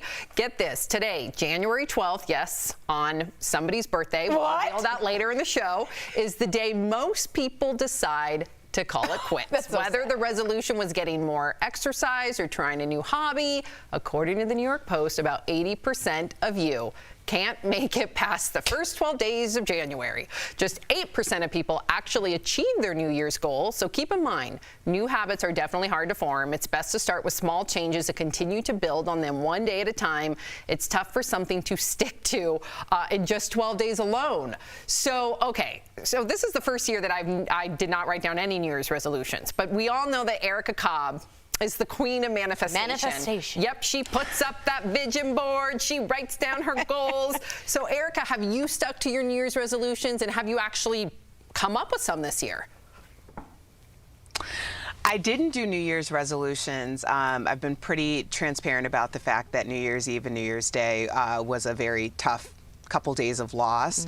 It made me really rethink some things. I'm actually doing my vision board tonight because I think that when you're really trying to manifest things, that's an ongoing journey. So I'm just giving myself some grace right now. Good for you, Erica. Can I just say this for New Year's resolutions? I don't think people want to do them. I think you do what you want to do. What do you mean? A lot of people want to do them. I don't think, if a lot of people wanted to exercise, they would. I think a lot of people have other hobbies that they are already doing. I don't think all of a sudden at 37 years old, you're like, oh, I'm bowling now. That's not true. This is the common, these are the most common resolutions. And number one, Al, 45% is exercise.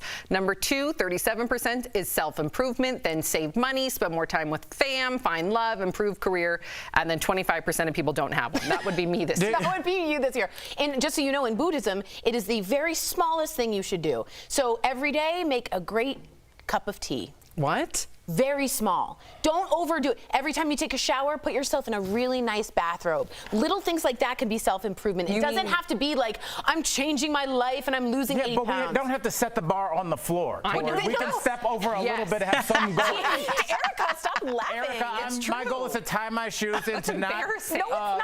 scrub the toilet with my toothbrush. That's my goal today. Listen, Japanese people have the tea ritual because it's all about the crafting of doing the same thing in a routine. Yeah, that's meditative. I get that. Very much Where's so. the word hooey when you need it?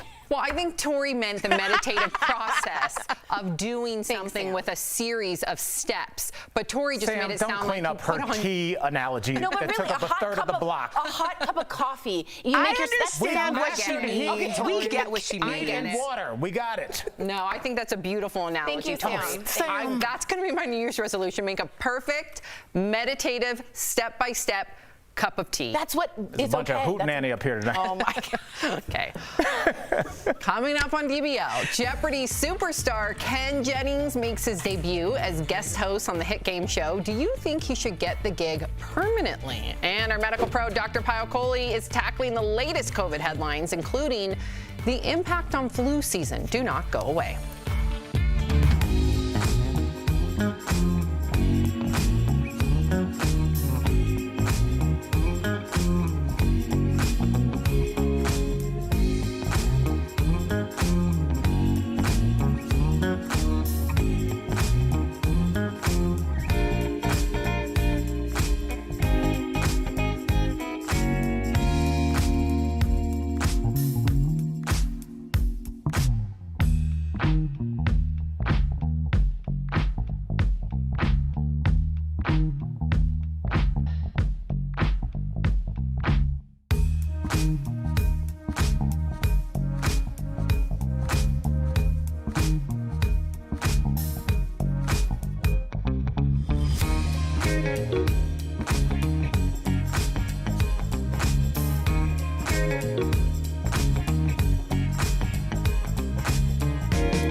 Welcome back to DBL. When it comes to questions and concerns about COVID-19, we have got you covered with facts, answers, and information. Remember this, no panic, just facts. Wow, it feels like a lifetime ago. Dr. Coley is here. We love seeing her. Doc, as the pandemic rages on, seasonal flu hasn't gotten much attention. So how has COVID-19 affected flu season? So, Tori, I'll get to that in a minute, but I wanted to start just by wishing you happy birthday, and I can't wait to give you a hug once we're both vaccinated. Stop. Thank you. You too. So let's talk about the flu season because it's really tricky this year. So what are the top symptoms of coronavirus? It's fevers, chills, muscle aches, and cough. And what are the top symptoms of the flu?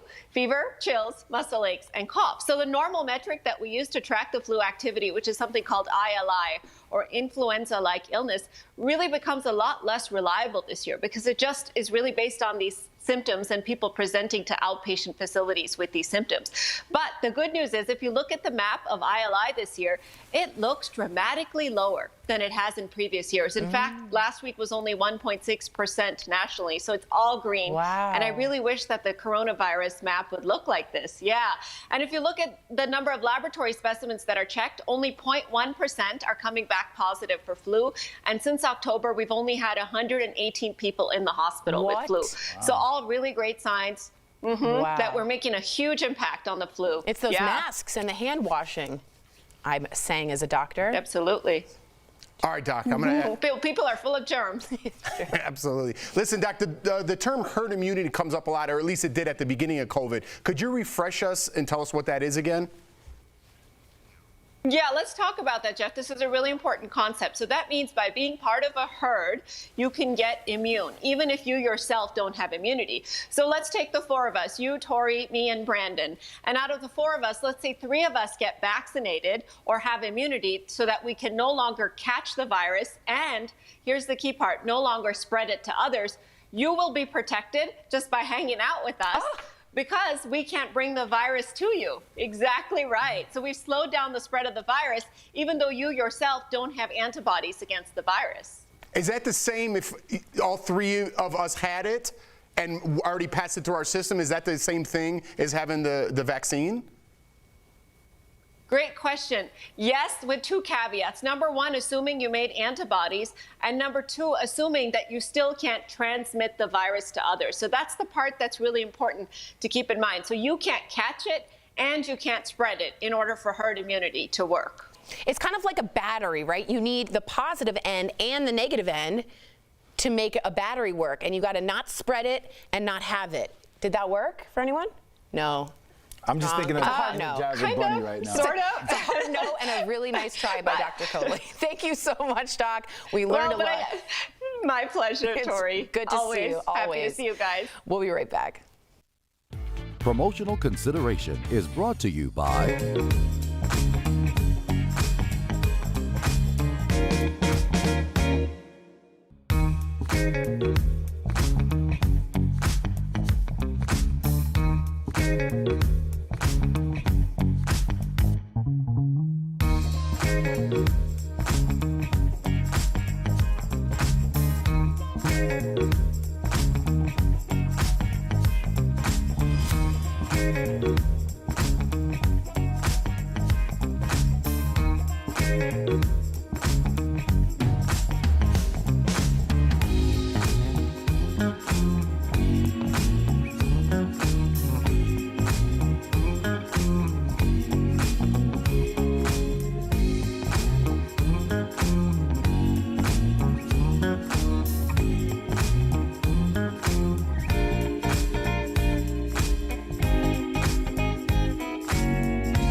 Welcome back to DBL. Ooh, we're getting a lot of comments in regard to the New Year's resolutions. Oh, good. Yep, so let me just begin. We got Kathy saying, I don't make New Year's resolutions. I'm right there with you this year, Kathy, and I'm usually one that's all about my resolutions. So you're not there with her? Well, not this year. Well, this year I'm with her. Yes, but the previous 3 decades, you're not with her. The previous 3 decades, I have been like vision boards, write everything down. So then how can you be with her? You literally are being counterintuitive to your point. Let her read. Nope, this year I'm doing something new. I have to mess with Sam. Kathy says, Marty says, so far so good. I walk every day, each day a little further. By the way, I'm in my mid-80s. Good job. Ooh. Yay, see, little walks. Good for you, Marty. And then Danuta says, I want to become a better Christian this year. Good for you, Danuta. Brilliant. There we go. I like that name, too. You don't make resolutions. I just I have a goal and I meet it. You do, actually. Every day, Al has a whole list of things he needs to get done, and he gets it done. I got to give you credit for that. Yep. And remember to watch DBL on Facebook or YouTube. You can chat with other viewers and with the host during the commercials, and we're going to read your comments on TV like we just did. It's your chance to be part of our DBL Nation. If you're sticking around, here's what's coming up. Jeff is catching up with Ghostbusters Afterlife star Ernie Hudson, what it's like to return to the iconic franchise. And Nicole Kidman is in talks to play Lucille Ball. Boo! Oh, Tori, DBL's new every day. We'll be right back.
Is Daily Blast Live. We're talking about what you're talking about. Real, honest, entertaining, live. DBL starts right now. 3, 2.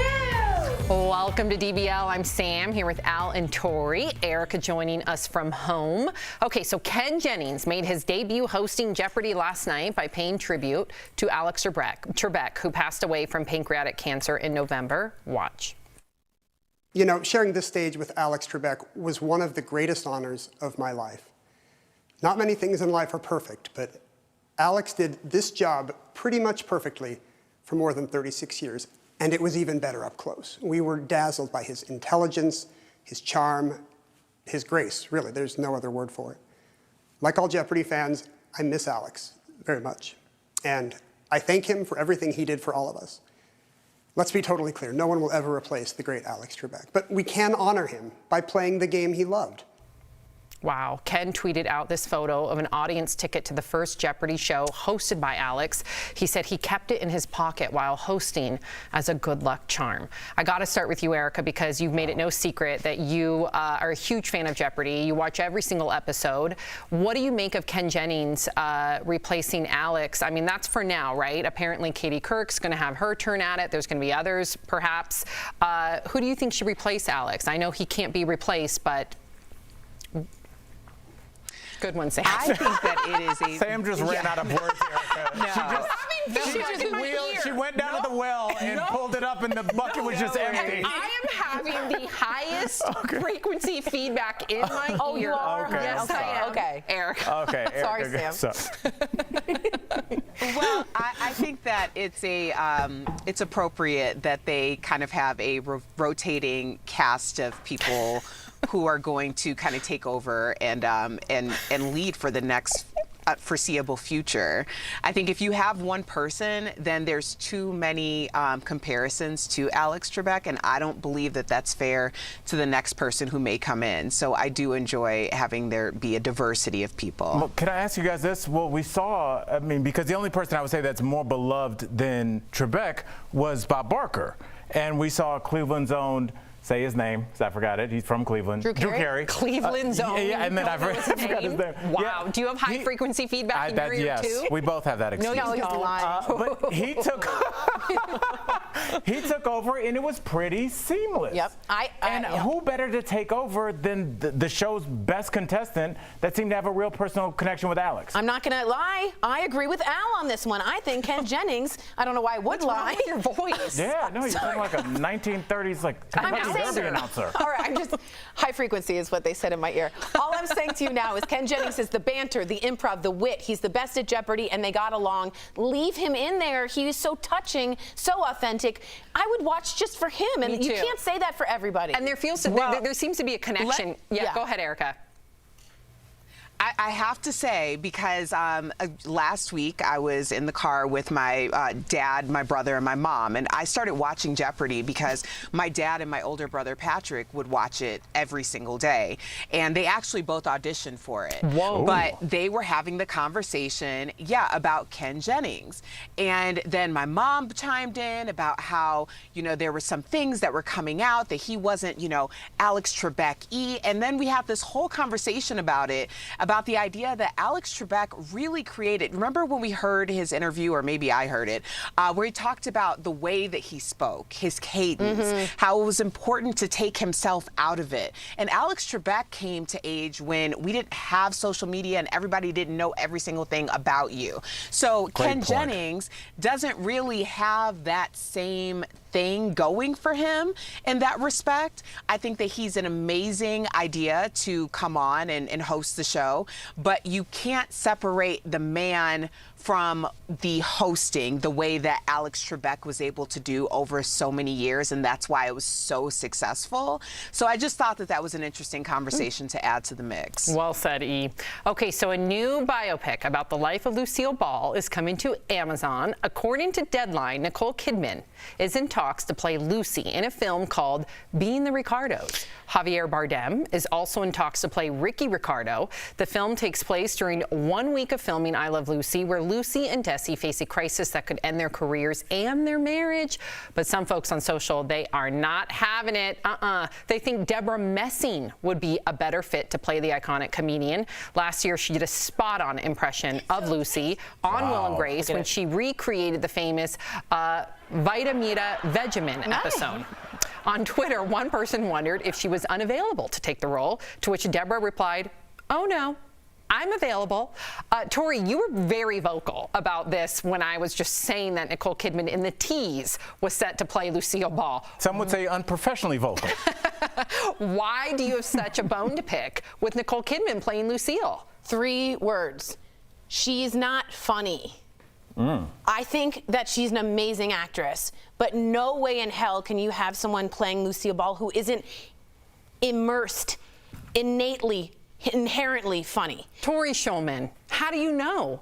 Because maybe she hasn't had the opportunity to show her comic Have you ever skills. laughed at Nicole Kidman once. That's a good question, Ever. Sam. She's always been a dramatic Right, because she's not really good at being funny. I have no idea why you'd pick. Now, I get it if they're doing a deep look, but you've got to have that Lucille part, and Deborah Messing, I think, nailed it. I have no idea why you would pick someone so serious to do a part in which every bone and muscle and movement has to be funny. That's how Lucy Tori was. Shulman, didn't we do a skit We when we went to the Lucille Ball? I think Tori Did we wants have to play that? the part. Let's see. We got Tori. Shut up, Rob. Lucy, I'm home. Ricky, is that you? Boy, am I glad to see you. Ugh. I stopped at the bank today. They showed me this. But Ricky, that's the check I write to the beauty parlor every month. Yeah, but they don't always come with a note on the back. Dear teller, be a doll and put this through next month. Well, I guess we know why they call them tellers. Ooh. Oh my. First of all, Al, you are quite the overactor. Second of all, Tori, you did a great job, but it looked like you had a bird's nest attached to your head. What was that? It was an attempt, and it was very Jewish the way I played it. Ricky, I'm guilty. And Al looked like he did not want to be there. I know. Yeah, it was. I definitely stopped at a fast food place too before I went. It was a little sloppy Al there. Oh, Al. It's okay. I work out now. It's cool. Good for you. Erica, you've lost your volume. Yeah, there are people. Oh. Go ahead. Oh, there are people who have just turned the show on and just started joining us like in the past couple months, so they have no idea that there's been an evolution. There's a lot of layers. We have been here for a while, okay? Thank you, Erica. We've been here. Erica, would you say we've had a glow up? Yeah. Mm-hmm. I think that it's great to have layers. We don't want to be boring. All right, we have one more story to get to. Van Halen's former bassist is opening up about his relationship with the late Eddie Van Halen. During the Talkin' Rock with Meltdown podcast, Michael Anthony says the two had a falling out, and he never got to make up with Eddie before he died. Listen. We actually hadn't spoken, and unfortunately, we didn't get a chance to. And it kind of bothers me because we had some issues that were never resolved. But I mean, what can you do? It was on the track of a reunion, which I'm really sad that it never happened. But life and the show goes on. Yeah, and Michael left the band in 2006, was later replaced by Eddie's son Wolfgang. Wow. And this is actually more relevant than we realize, considering that there's been a number of people sharing their stories on Twitter and Facebook in regard to losing loved ones to COVID. Yeah, absolutely. And not being able to be there, or not even, or perhaps they lost their way with their family member and they always thought that they would have time to reconcile, and then they never did. Yeah, my dad always taught me this quote, and I recommend that you learn it too. It says, the saddest words of tongue or pen are those that read it might have been. No. And it really is the regret of not being there. I'll tell you this really quickly. I saw the movie Soul. I talked to you. Is she laughing? That was such a good I told you it changed my life. And Sam, I started. I don't mean to laugh and be disrespectful. It's just the way Tori said it. Yes, it was very Edgar Allan Poe. Yes, I felt like I was at a poetry reading. But after I saw that movie Soul, I started telling my male friends that I loved them. Aww. And I remember pulling in when I drove to LA the first time, and my friend John said, "Hey man, I love you." And I was like, "Hey man, I got love for you too." And I regretted that, and I called him on my way home and I told him I loved him. Aww. Like, so yeah, but I'm thinking about that now. Beautifully said. Not later. You got me to watch Soul too, and it's a life-changing movie. Life-changing. It really is. And to anybody out there who are thinking about reaching out to a certain loved one, just do it. Let this be your sign. Just do it. Yep. Today. Erica, don't go away. Coming up on DBL, we're showing you some of the high-tech gadgets that are making people go wow at the annual Consumer Electronics Show.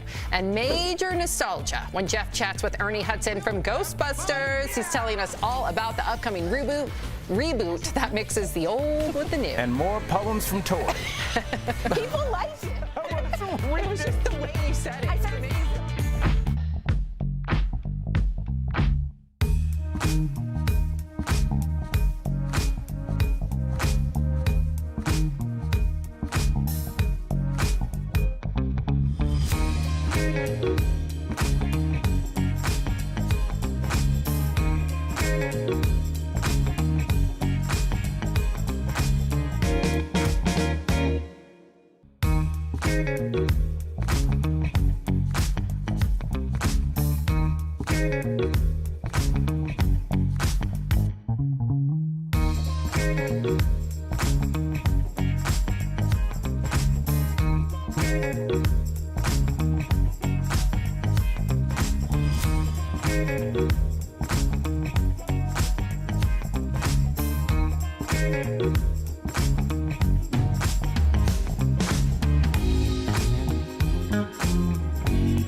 Welcome back to DBL. Ernie Hudson famously played Dr. Winston Zeddemore in Ghostbusters, and later this year he'll don his proton pack again in Ghostbusters Afterlife. Jeff caught up with him earlier in today's Chatting with the Stars. Ernie Hudson, Happy New Year and welcome to DBL. Now let's get right into this. First of all, Ernie, you look fantastic. We're going to get there later. But Ghostbusters Afterlife is set to release in 2021. It has a gunner seat? It includes original cast members Bill Murray, Dan Aykroyd, and Sigourney Weaver. So where does this film fit in the whole Ghostbusters universe, Ernie? Okay, well, you know, the wonderful thing about this new movie is it is a continuation of years later, here we are. So it's still in the original two movies universe. Whoa, killer replica. A replica of what? A ghost trap? I love it. Now, Ernie, some actors star in a movie and the character ends there. But your character, Dr. Winston Zeddemore, has stuck with you for 36 years now. What has it been like to be a character for that long and look exactly the same? Well, you know, I'll take your word on the looking exactly the same. When I went up to shoot the new movie, I saw Bill Murray and Dan Aykroyd in their jumpsuits and Sigourney Weaver and Annie Potts and met the new cast. I realized just how impactful this movie has been on my life and my career.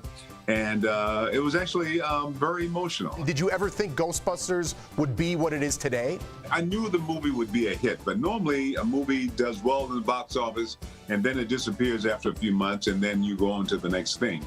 But after this lasted 5, 10, 15, 20, 25, 30 years, that was a real surprise. What can you tell us, Ernie, about some of the behind-the-scenes antics of your Ghostbuster co-stars? I'm reading something here in the prompter. Is this right? There was some kind of late-night massages going on, Ernie? Yeah, you know, Bill Murray, he's such a wonderful friend. I love him so much. And he, as a gift to the cast, he gave us a Thai massage. He arranged it. So I should have been aware when everybody else said no, thank you. But when I got to the hotel, there's a masseuse there with her table. And she comes in the room and she digs so deep into my body. It's just so painful.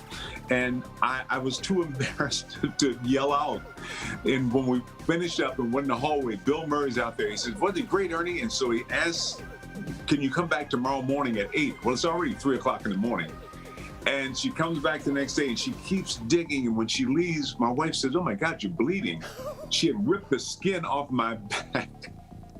And now I have scars on both of my shoulders from this massage that Bill Murray arranged for me. But you live and learn. When you want mercy, yell for mercy. Say stop. Yeah, definitely. Or when Bill Murray offers it, just answer some questions before you do it. I love it. All right, Ernie, your newest film is called Redemption Day. Now, after the year that we had in 2020 with the virus, the social upheaval, and political differences, what does redemption mean to you, Ernie? And so in the movie, it's really about a soldier who's fought in the military, the Marines, suffering from PTSD, trying to hold his life together and not unravel. And then his wife is kidnapped and he has to go into this rescue mission. And I'm his dad and really concerned about my son and not really sure he's going to be able to make it through. Well, redemption for me is, okay, we've been down a certain path and now we have to go through some changes to redeem ourselves and come out into a better place. You let us forget our troubles for a while when we watch you in movies like Redemption Day, which is in theaters now, and Ghostbusters Afterlife later this year. Ernie Hudson, I can't believe I'm talking to you watching Ghostbusters when I was a little kid. Now I'm talking to Ernie. It's been amazing, Ernie, and thank you so much, man. Thank you so much, man. Great talking to you. Stay safe and healthy. I love it. Best of luck to you, Ernie. We'll be right back, everybody.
Tomorrow on DBL, from mixed martial arts to murder, did an MMA fighter really kill his ex-girlfriend? In my gut, in my heart, I knew it was him. That's tomorrow in True Crime Chronicles. And from the Real Housewives of Orange County, Shannon storms Bador. You're funny. Let's be honest, okay? We can be very honest on this show. Don't miss the laughs and behind-the-scenes bombshells tomorrow on DBL. Oh, I can't wait to hear from Shannon Bador. Oof. Okay, so welcome back to DBL. The annual Consumer Electronics Show is underway right now in Vegas. And this year, companies are unveiling gadgets to help us cope with the pandemic. First, check out this smart mask that tells you how clean the air is. It also monitors your breathing. Al, I know that you really love wearing your mask now. Would you consider wearing this one? Absolutely, but yeah, absolutely. And some of them will glow when they get into coronavirus. They can glow. Ooh. Smart. Very smart mask. Love that. Okay, so next, Samsung, Erica, introduced these robots that can perform tasks like bringing you a glass of water or can even help around the house, like load your dishwasher. Erica, what do you make of that? I always say if I'm paying enough money that whatever I'm paying for should be able to clean my dishes, so I'm all game for this. That's so Jetsons. That's like, what was her name? Rosie? Ruby? Rosie. Rosie the robot. There are even robots to help with companionship for people who are lonely during the lockdown, like Buddy, the emotional robot. Oh my gosh, he's so cute. Why is he so bummed out? I'm trying to cheer myself up. He's like crying. I don't like crying robot. Yeah. I'm the one that's supposed to be upset. Why does he have under eye bags? Okay, well, there's also this one. Okay, it looks like a cat without a head. Wow. Okay. Oh my God. Okay, so Sam, remember I said my grandma with dementia, she liked to rock a baby? Yeah. A lot of people they would, hold this and really appreciate it, but I find it very scary in any other case. If you went to my house, Al, and I had that on my lap, what would you do? I would expect that you had two, one for upstairs and one for downstairs. Sam is such an animal lover, so I mean, but it has no head. Real animal. I would have the real. Would you hate this? I like to touch furry things, so I would like this. But I have 3 cats at my house, so I'm good. Yeah. But I like the idea. And also, you have children you don't want to terrify. That too. Traumatized. Erica, would you ever consider having one of these? I guess it's good for a family that's not ready yet to commit to an animal, but they want the companionship. Yeah. What companionship were you getting from a circular disc with a tail? To be honest, it's really, I do think for dementia and Alzheimer's patients in nursing homes, this could be an excellent way because they can just stroke and be loved. But anyone yes, but else. There's a 9-year-old in that commercial. I agree. I think it's creepy that this girl's just hanging out with her headless. Which I don't blame him. Oh, well, if it's going to help people, who are we to judge? Come on. They didn't say help. It's just like they did. Super weird. They did. We'll be right back. Actually, that's all they said. Promotional consideration is brought to you by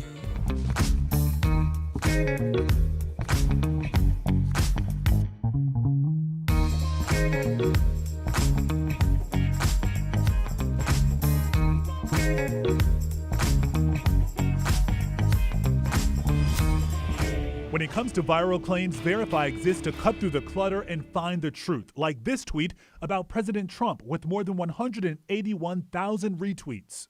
It says, for those wondering if it's worth impeaching him this time, it means he loses his $200,000 plus pension for the rest of his life, loses his $1 million a year travel allowance, loses lifetime full Secret Service detail, and loses his ability to run in 2024. Heather from Riverdale, Maryland reached out to the Verify team asking us any idea of what's true. So let's verify whether this tweet on what President Trump stands to lose is accurate. Our sources are the Former President's Act, a Congressional Research Service report, American University history professor Alan Lichtman, and Michigan State University law professor Brian Colt. Both our experts agree this tweet's wording is a bit off. Impeaching the president alone would not strip him of his benefits. He would have to be impeached and convicted by the Senate.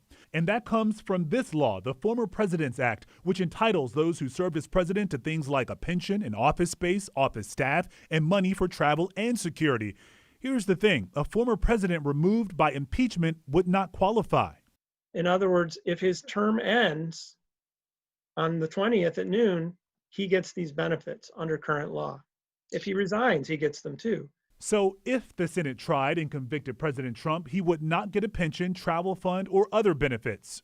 Our experts both agree he would still get security. Brian Colt points to another U.S. code, which grants it to all former presidents and spouses for life. Alan Lichtman points to a recent amendment to the Former President's Act that restored Secret Service protection. As for whether an impeached and convicted president could run next election cycle, Lichtman says that's up to Congress. Actually, 2 votes that the Senate could take. One is conviction, and the other is barring him from running for any federal office, including the presidency. So we can verify impeachment alone would not strip President Trump of any of these benefits. He would also have to be convicted. Plus, he gets his security detail. With your Verify, I'm Lorenzo Hall.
special day on the show. It's Tori's birthday! Happy birthday, Tori. We love you. And happy birthday to that picture. It's a little pained, That's usually on a bus stop saying I sell real estate, but today it's happy birthday.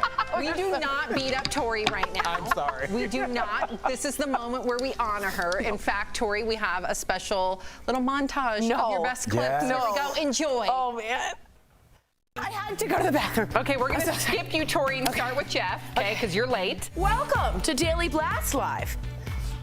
It's Monday, February 3rd. Why did you say it like I was that? doing it different. Hey, what's going on, Danny? I'm Bane. You feel better? Yeah. Okay. Right, so the judge can hear how really awful was this, how terrible was. Is that a moth in the? Yeah. Oh, God. no! Everyone, be careful. What's the cutest season? Fall. Autumn. Every time I interrupt someone, I have to do 3 push-ups. I don't feel good about this. Wait. Yeah. Not on your knees. A real one. Do a real one. Yeah. I can't do it. I can't do it. Happy birthday to you. I don't think I can sing this whole song because that's it's all you trademarked. need, please. Or licensed rather, but Tori. It's actually fair use, which is a whole other story. I'll tell you about. Don't nerd out on your birthday. What are you doing? I will say this. It is an honor to meet with you every day and to cope with what's been going on. Aging is a privilege, and I'm happy to be 39 and to spend it with you all. Really, We're so lucky to have you. Love you. You are. Thank you one all. of a kind. Thank you. Yes, you are. DBL's new every day. We'll see you tomorrow. Bye, guys.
About today on Daily Blast Live. Nearly a week after the chaos at the Capitol, what's happening to the rioters now? Like this guy with the horned hat and the guy carrying the lectern, as airport drama unfolds with rioters told they're now on the no-fly list. They called me a terrorist. Patriots coach Bill Belichick turns down the Medal of Freedom from President Trump. Did he do the right thing? Gadgets galore. From a smart face mask to a household robot, we've got to look at the hot ticket items from this year's Consumer Electronics Show. And Ken Jennings makes his debut as guest host on Jeopardy with an emotional tribute to Alex Trebek. Like all Jeopardy fans, I miss Alex very much. Real, honest, entertaining, live. Daily Blast Live starts right now. 3, 2, Wow, Tori even said, whoa, I know. Thank you, Ernie Hudson. That is one of the original Ghostbusters. We have an interview with him coming up. You do not want to miss it. Welcome to DBL. It is Tuesday, January 12th. I'm Sam here with Al and Tori. Miss Erica joining us from home. Okay, so let's get right to it because a lot of you have been writing in curious about what happened to some of those individuals who stormed the Capitol. Well, we're going to tell you exactly what happened to them, okay? So let's take a look. We have a number of them. We have here, first up is this guy who's being deemed on social media as lectern guy. There he is, carrying Speaker Nancy Pelosi's lectern. He's facing several charges, including theft of government property. Well, he was also released on $25,000 bail. Next up, this horrifying image of a man carrying zip ties in the Senate chamber. He was charged yesterday with 2 felonies. Another man seen carrying zip ties.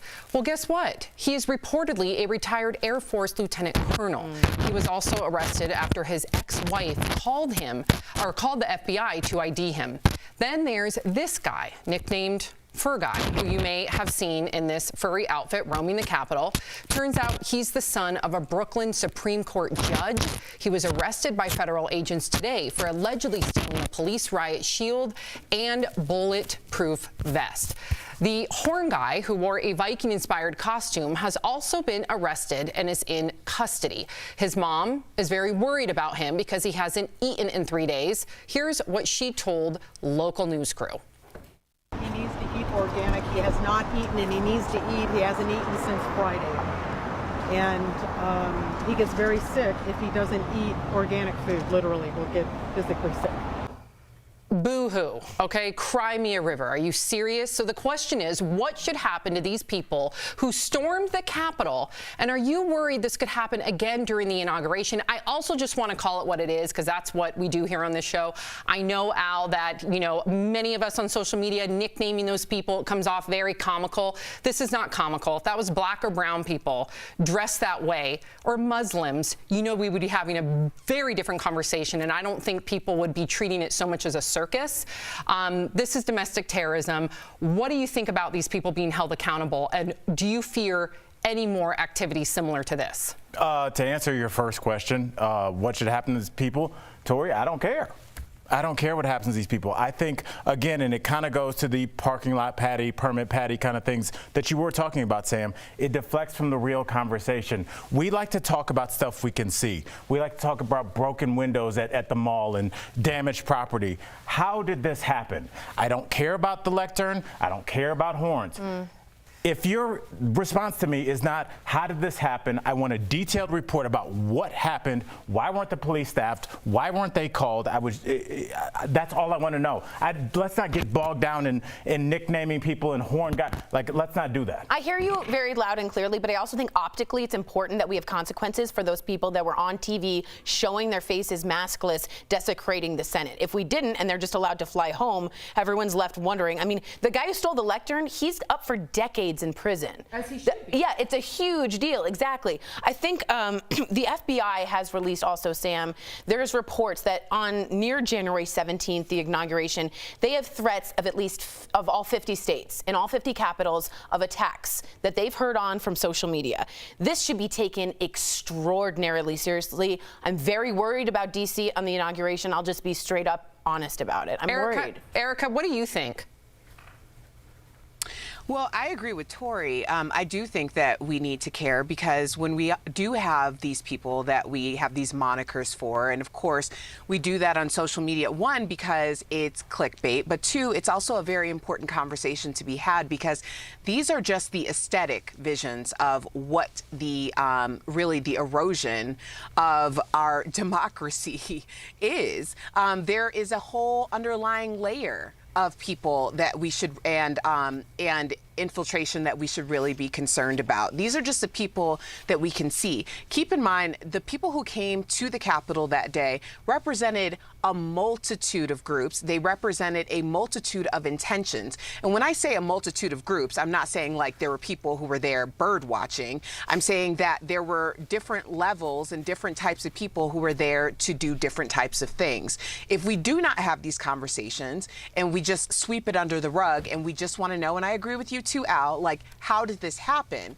But at the end of the day, we need to make sure that it doesn't happen again. And the way that we do that is by making people being held accountable just as visibly as they did the deed. And just to clarify my point, I'm not saying that these people don't matter. I'm just saying if we all lived in an apartment building that we paid extra for security and there was a break-in and all of our places were broken into, would we all go, look at the guys on the security camera, where's the woman in the red dress? You'd say, where was security? Where's the, I want answers to that. I think a federal investigation needs to happen of the infiltration of what happened that day. I think you're absolutely right. Something has been infiltrated in my mind. And I do believe that all that will take place. If not, it's already taking place. Yes. So hopefully we'll have some answers soon. I have to comment really quickly on Erica's power yellow. She looks so good. Erica, why does she look so your good? neon power suit. God I can't with you. You look incredible. She looks so cool in that weird bubble of a genie bottle. I love it. Sorry. Well, thank you. I feel like I'm in DBL After Dark. I had to kill one of my lights because my dress was too bright. Glowing. So I'm just like, we need hey, it. y'all, I have a drink here. We need it today. Give us all the light in the world, please. Okay, so what would you do in this situation? A person who you supported for years offers you a very prestigious award. Would you take it? But what if that person is now accused of inciting a riot? So that's where it gets very nuanced. What would you do? So while that's the situation Patriots head coach Bill Belichick faced, he announced that he is turning down the Presidential Medal of Freedom and said last week's riots were the reason why. Belichick and President Trump's friendship, goes back years, and even wrote a letter of support for him in 2016.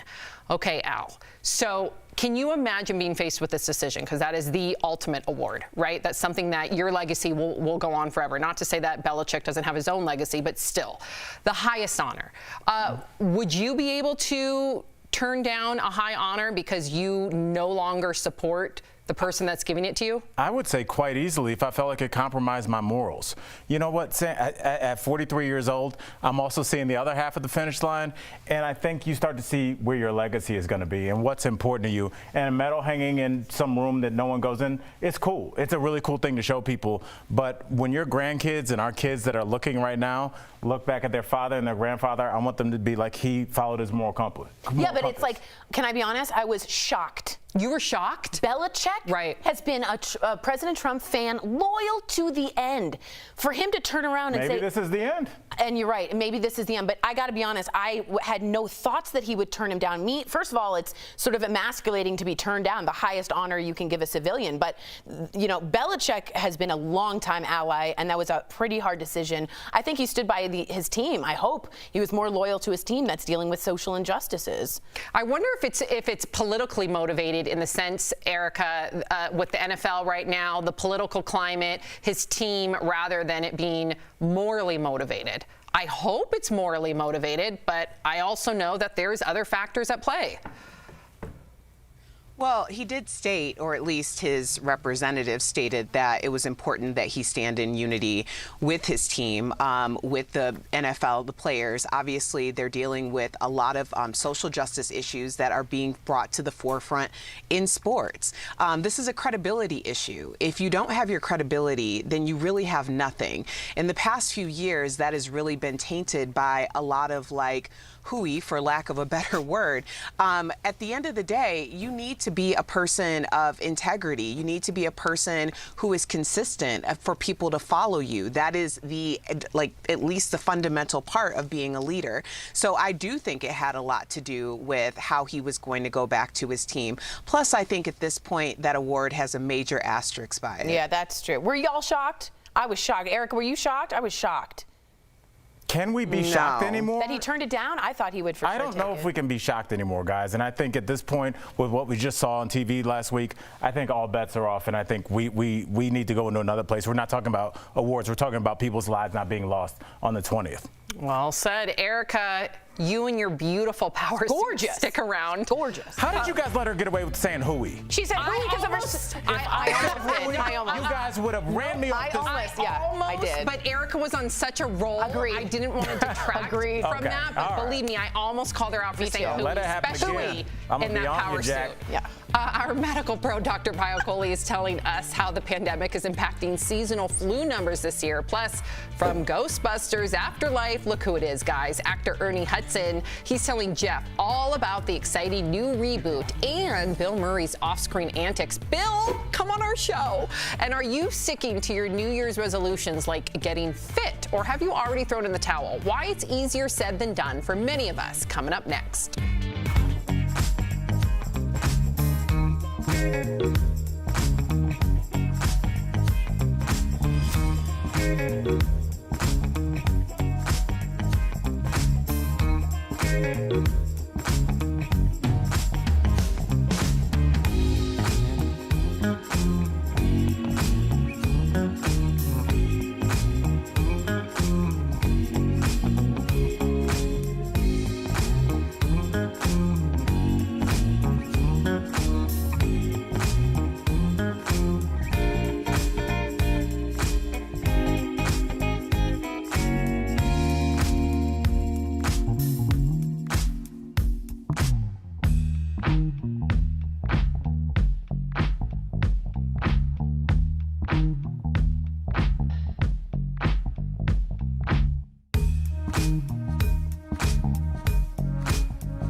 Welcome back to DBL. Have you stuck with your New Year's resolutions? If you've already failed, don't worry, you're not alone, okay?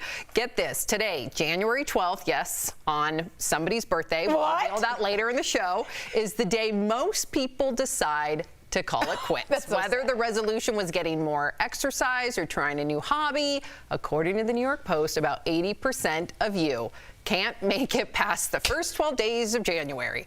Just 8% of people actually achieve their New Year's goal, so keep in mind, new habits are definitely hard to form. It's best to start with small changes and continue to build on them one day at a time. It's tough for something to stick to in just 12 days alone. So, okay, so this is the first year that I did not write down any New Year's resolutions, but we all know that Erica Cobb is the queen of manifestation. Yep, she puts up that vision board. She writes down her goals. So, Erica, have you stuck to your New Year's resolutions, and have you actually come up with some this year? I didn't do New Year's resolutions. I've been pretty transparent about the fact that New Year's Eve and New Year's Day was a very tough couple days of loss. It made me really rethink some things. I'm actually doing my vision board tonight because I think that when you're really trying to manifest things, that's an ongoing journey. So I'm just giving myself some grace right now. Good for you, Erica. Can I just say this for New Year's resolutions? I don't think people want to do them. I think you do what you want to do. What do you mean? A lot of people want to do that. I don't think if a lot of people wanted to exercise, they would. I think a lot of people have other hobbies that they are already doing. I don't think all of a sudden at 37 years old you're like, oh, I'm bowling now. That's not true. This is the common. These are the most common resolutions. And number 1, Al, 45% is exercise. Number 2, 37% is self-improvement. Then save money, spend more time with fam, find love, improve career, and then 25% of people don't have one. That would be me this year. That would be you this year. And just so you know, in Buddhism, it is the very smallest thing you should do. So every day, make a great cup of tea. What? Very small. Don't overdo it. Every time you take a shower, put yourself in a really nice bathrobe. Little things like that can be self-improvement. It doesn't have to be like, I'm changing my life and I'm losing 8 but pounds. we don't have to set the bar on the floor. I know. We can step over a little bit and have some goal. Erica, stop laughing. Erica, my goal is to tie my shoes and to not, No, it's not. scrub the toilet with my toothbrush. That's my goal today. Listen, Japanese people have a tea ritual because it's all about the crafting of doing the same thing in a routine. Yeah, that's meditative. I get that. Very much Where's the word hooey when you need it? Well, I think Tori meant the meditative process of doing something with a series of steps. But Tori just made it sound like don't clean up her tea analogy No, but that really, took up a third of the block. A hot cup of coffee. You I make your understand what she means. Okay, We get what she I get means. it. Water, we got it. No, I think that's a beautiful analogy, Thank you, Tori. Sam. That's going to be my New Year's resolution. Make a perfect, meditative, step-by-step cup of tea. That's what There's a bunch of hootenanny up here tonight. Oh my God. Okay.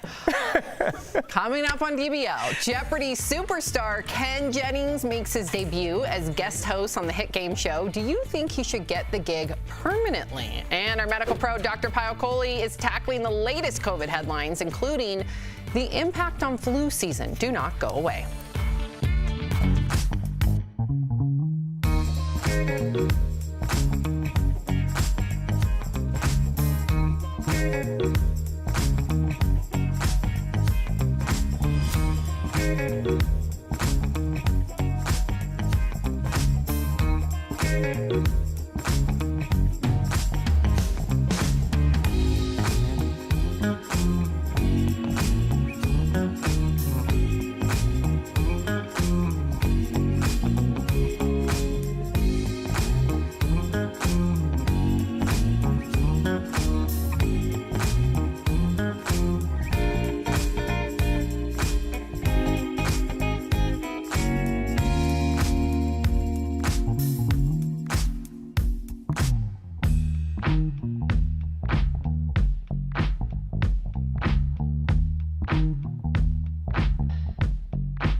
Welcome back to DBL. When it comes to questions and concerns about COVID-19, we have got you covered with facts, answers, and information. Remember this, no panic, just facts. Wow, it feels like a lifetime ago. Dr. Coley is here. We love seeing her. Doc, as the pandemic rages on, seasonal flu hasn't gotten much attention. So how has COVID-19 affected flu season? So, Tori, I'll get to that in a minute, but I wanted to start just by wishing you happy birthday, and I can't wait to give you a hug once we're both vaccinated. Stop. Thank you. You too. So let's talk about the flu season because it's really tricky this year. So what are the top symptoms of coronavirus? It's fevers, chills, muscle aches, and cough. And what are the top symptoms of the flu? Fever, chills, muscle aches, and cough. So the normal metric that we use to track the flu activity, which is something called ILI, or influenza-like illness, really becomes a lot less reliable this year because it just is really based on these symptoms and people presenting to outpatient facilities with these symptoms. But the good news is if you look at the map of ILI this year, it looks dramatically lower than it has in previous years. In fact, last week was only 1.6% nationally, so it's all green. Wow. And I really wish that the coronavirus map would look like this. Yeah. And if you look at the number of laboratory specimens that are checked, only 0.1% are coming back positive for flu. And since October, we've only had 118 people in the hospital with flu. So all really great signs that we're making a huge impact on the flu. It's those masks and the hand washing, I'm saying as a doctor. Absolutely. All right, Doc, I'm going to... People are full of germs. Absolutely. Listen, Doc, the term herd immunity comes up a lot, or at least it did at the beginning of COVID. Could you refresh us and tell us what that is again? Yeah, let's talk about that, Jeff. This is a really important concept. So that means by being part of a herd, you can get immune, even if you yourself don't have immunity. So let's take the four of us, you, Tori, me, and Brandon. And out of the four of us, let's say three of us get vaccinated or have immunity so that we can no longer catch the virus. And here's the key part, no longer spread it to others. You will be protected just by hanging out with us. Because we can't bring the virus to you. Exactly right. So we've slowed down the spread of the virus, even though you yourself don't have antibodies against the virus. Is that the same if all three of us had it and already passed it through our system? Is that the same thing as having the vaccine? Great question. Yes, with two caveats. Number one, assuming you made antibodies. And number two, assuming that you still can't transmit the virus to others. So that's the part that's really important to keep in mind. So you can't catch it and you can't spread it in order for herd immunity to work. It's kind of like a battery, right? You need the positive end and the negative end to make a battery work. And you got to not spread it and not have it. Did that work for anyone? No. I'm just thinking of hard no. Jazzy Bunny right now. Sort of. It's a hard no and a really nice try by Dr. Coley. Thank you so much, Doc. We learned a lot. My pleasure, Tori. Good to see you. Always. Happy to see you guys. We'll be right back. Promotional consideration is brought to you by... Do you have a...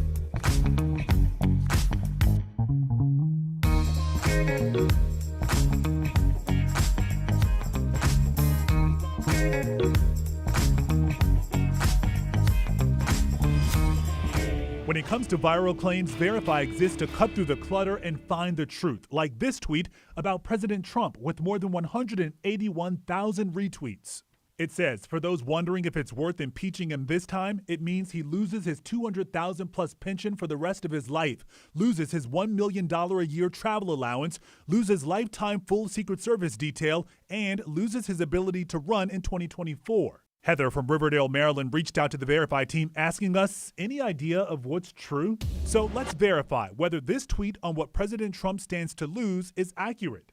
Our sources are the Former President's Act, a Congressional Research Service report, American University history professor Halen, and Michigan State University law professor Brian Colt. Both our experts agree this tweet's wording is a bit off. Impeaching the president alone would not strip him of his benefits. He would have to be impeached and convicted by the Senate. And that comes from this law, the Former President's Act, which entitles those who served as president to things like a pension, an office space, office staff, and money for travel and security. Here's the thing, a former president removed by impeachment would not qualify. In other words, if his term ends on the 20th at noon, he gets these benefits under current law. If he resigns, he gets them too. So if the Senate tried and convicted President Trump, he would not get a pension, travel fund, or other benefits. Our experts both agree he would still get security. Brian Colt points to another U.S. code, which grants it to all former presidents and spouses for life. Halen points to a recent amendment to the Former President's Act that restored Secret Service protection. As for whether an impeached and convicted president could run next election cycle, Littman says that's up to Congress. Actually, two votes that the Senate could take. One is conviction, and the other is barring him from running for any federal office, including the presidency. So we can verify impeachment alone would not strip President Trump of any of these benefits. He would also have to be convicted. Plus, he gets his security detail. With your Verify, I'm Lorenzo Hall.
Welcome back to DBL. Ooh, we're getting a lot of comments in regard to the New Year's resolutions. Oh, good. Yep, so let me just begin. We got Kathy saying, I don't make New Year's resolutions. I'm right there with you this year, Kathy, and I'm usually one that's all about my resolutions. So you're not there with her?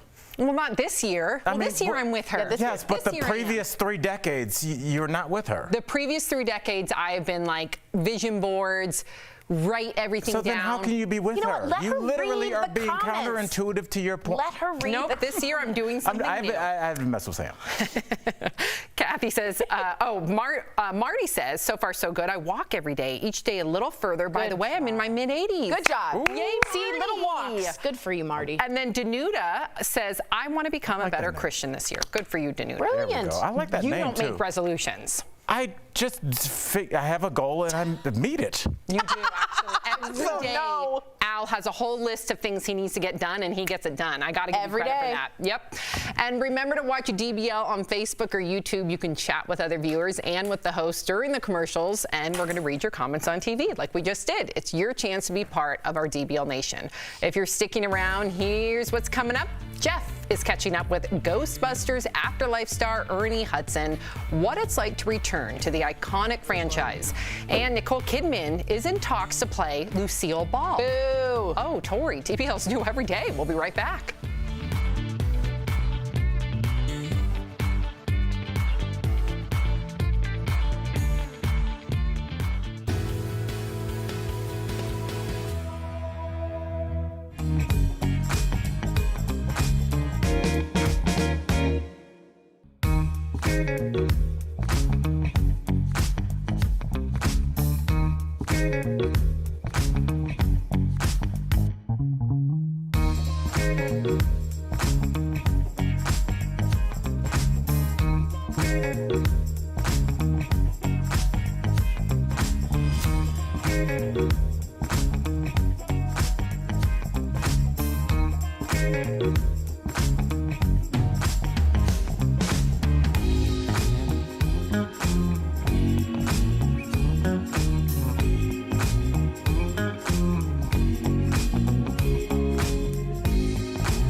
This is Daily Blast Live. We're talking about what you're talking about. Real, honest, entertaining, live. DBL starts right now. 3, 2. Welcome to DBL. I'm Sam here with Al and Tori. Erica joining us from home. Okay, so Ken Jennings made his debut hosting Jeopardy last night by paying tribute to Alex Trebek, who passed away from pancreatic cancer in November. Watch.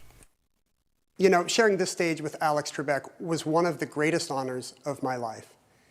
Not many things in life are perfect, but Alex did this job pretty much perfectly for more than 36 years. And it was even better up close. We were dazzled by his intelligence, his charm, his grace, really. There's no other word for it. Like all Jeopardy fans, I miss Alex very much. And I thank him for everything he did for all of us. Let's be totally clear, no one will ever replace the great Alex Trebek. But we can honor him by playing the game he loved. Wow. Ken tweeted out this photo of an audience ticket to the first Jeopardy show hosted by Alex. He said he kept it in his pocket while hosting as a good luck charm. I got to start with you, Erica, because you've made it no secret that you are a huge fan of Jeopardy. You watch every single episode. What do you make of Ken Jennings replacing Alex? I mean, that's for now, right? Apparently, Katie Couric's going to have her turn at it. There's going to be others, perhaps. Who do you think should replace Alex? I know he can't be replaced, but... Good one, Sam. I think that it is a... Sam just ran out of words, Erica. No. She went down to the well and pulled it up, and the bucket was just empty. I am having the highest frequency feedback in my ear. Oh, you are? Okay, yes, I am. Okay. Erica. Okay, Sorry, Erica, Sam. Well, I think that it's appropriate that they kind of have a rotating cast of people who are going to kind of take over and lead for the next foreseeable future. I think if you have one person, then there's too many comparisons to Alex Trebek, and I don't believe that that's fair to the next person who may come in. So I do enjoy having there be a diversity of people. Well, can I ask you guys this? Well, we saw, I mean, because the only person I would say that's more beloved than Trebek was Bob Barker. And we saw Cleveland's own, say his name, because I forgot it. He's from Cleveland. Drew Carey. Cleveland's own. Yeah, and then I forgot his name. Wow. Yeah. Do you have high frequency feedback in your ear yes, too? we both have that excuse. No, you don't.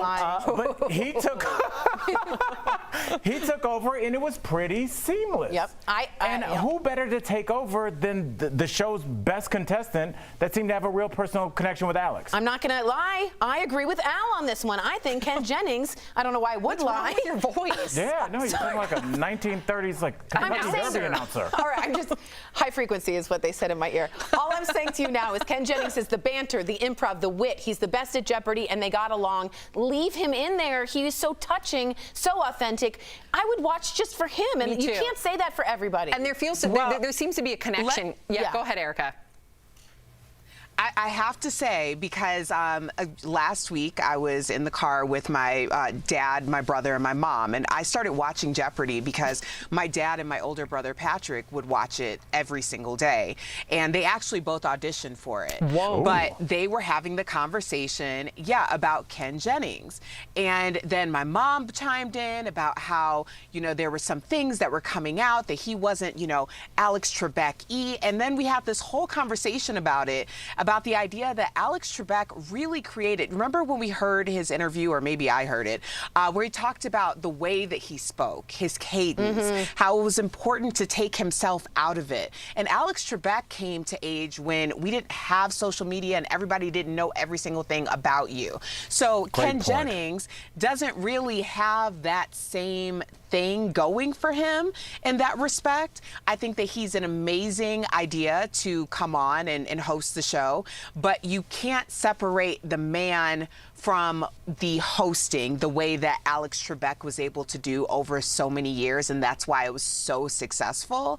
So I just thought that that was an interesting conversation to add to the mix. Well said, E. Okay, so a new biopic about the life of Lucille Ball is coming to Amazon. According to Deadline, Nicole Kidman is in talks talks to play Lucy in a film called Being the Ricardos. Javier Bardem is also in talks to play Ricky Ricardo. The film takes place during 1 week of filming I Love Lucy, where Lucy and Desi face a crisis that could end their careers and their marriage. But some folks on social, they are not having it. They think Deborah Messing would be a better fit to play the iconic comedian. Last year, she did a spot-on impression of Lucy on Will and Grace when she recreated the famous Vitamita Vegemin episode. On Twitter, one person wondered if she was unavailable to take the role, to which Deborah replied, "Oh no, I'm available." Tori, you were very vocal about this when I was just saying that Nicole Kidman in the tease was set to play Lucille Ball. Some would say unprofessionally vocal.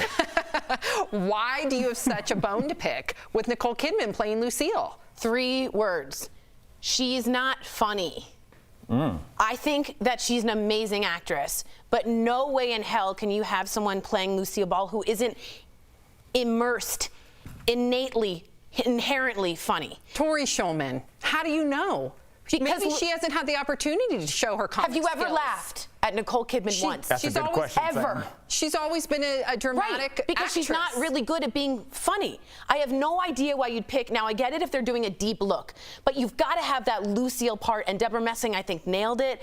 I have no idea why you'd pick someone so serious to do a part in which every bone and muscle and movement has to be funny. That's how Lucy Tori was. Shulman, didn't we do a skit We when we went to the Lucille Ball? I think Tori Did we wants have to play that? the part. Let's see. We got Tori. Shut up, Rob.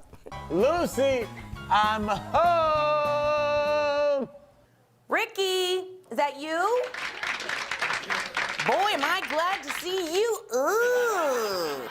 I stopped at the bank today. They showed me this. But Ricky, that's the check I write to the beauty parlor every month. Yeah, but they don't always come with a note on the back. Dear teller, be a doll and put this through next month. Well, I guess we know why they call them tellers. Ooh. Oh my. First of all, Al, you are quite the overactor. Second of all, Tori, you did a great job, but it looked like you had a bird's nest attached to your head. What was that? It was an attempt, and it was very Jewish the way I played it. Ricky, I'm guilty. And Al looked like he did not want to be there. I know. Yeah, it was. I definitely stopped at a fast food place too before I went. It was a little sloppy Al there. Oh, Al. It's okay. I work out now. It's cool. Good for you. Erica, you've lost your volume. Yeah, there are people. Go ahead. Oh, there are people who have just turned the show on and just started joining us like in the past couple months, so they have no idea that there's been an evolution. There's a lot of layers. We have been here for a while, okay? Thank you, Erica. We've been here. Erica, would you say we've had a glow up? Yeah. Mm-hmm. I think that it's great to have layers. We don't want to be boring. All right, we have one more story to get to. Van Halen's former bassist is opening up about his relationship with the late Eddie Van Halen. During the Talk and Rock with Meltdown podcast, Michael Anthony says the two had a falling out, and he never got to make up with Eddie before he died. Listen. We actually hadn't spoken, and unfortunately, we didn't get a chance to. And it kind of bothers me because we had some issues that were never resolved.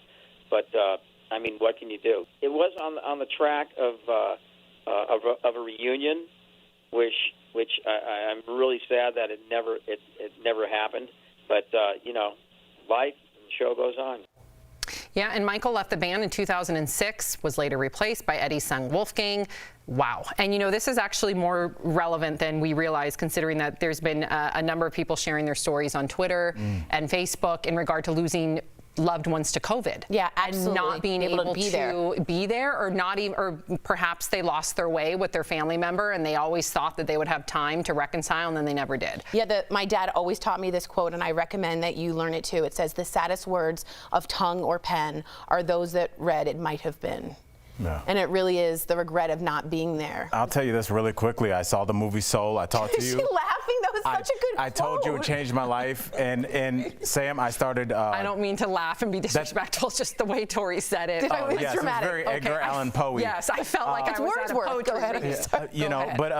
After I saw that movie Soul, I started telling my male friends that I loved them. Aww. And I remember pulling in when I drove to LA the first time, and my friend John said, "Hey man, I love you," and I was like, "Hey man, I got love for you too," and I regretted that, and I called him on my way home, and I told him I loved him.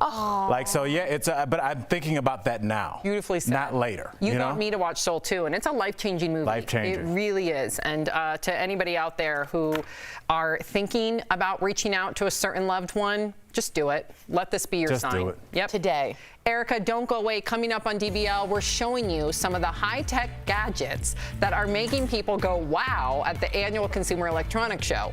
And major nostalgia when Jeff chats with Ernie Hudson from Ghostbusters. He's telling us all about the upcoming reboot that mixes the old with the new. And more poems from Tori. People like it. It was just the way.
Welcome back to DBL. Ernie Hudson famously played Dr. Winston Zeddemore in Ghostbusters, and later this year he'll don his proton pack again in Ghostbusters Afterlife.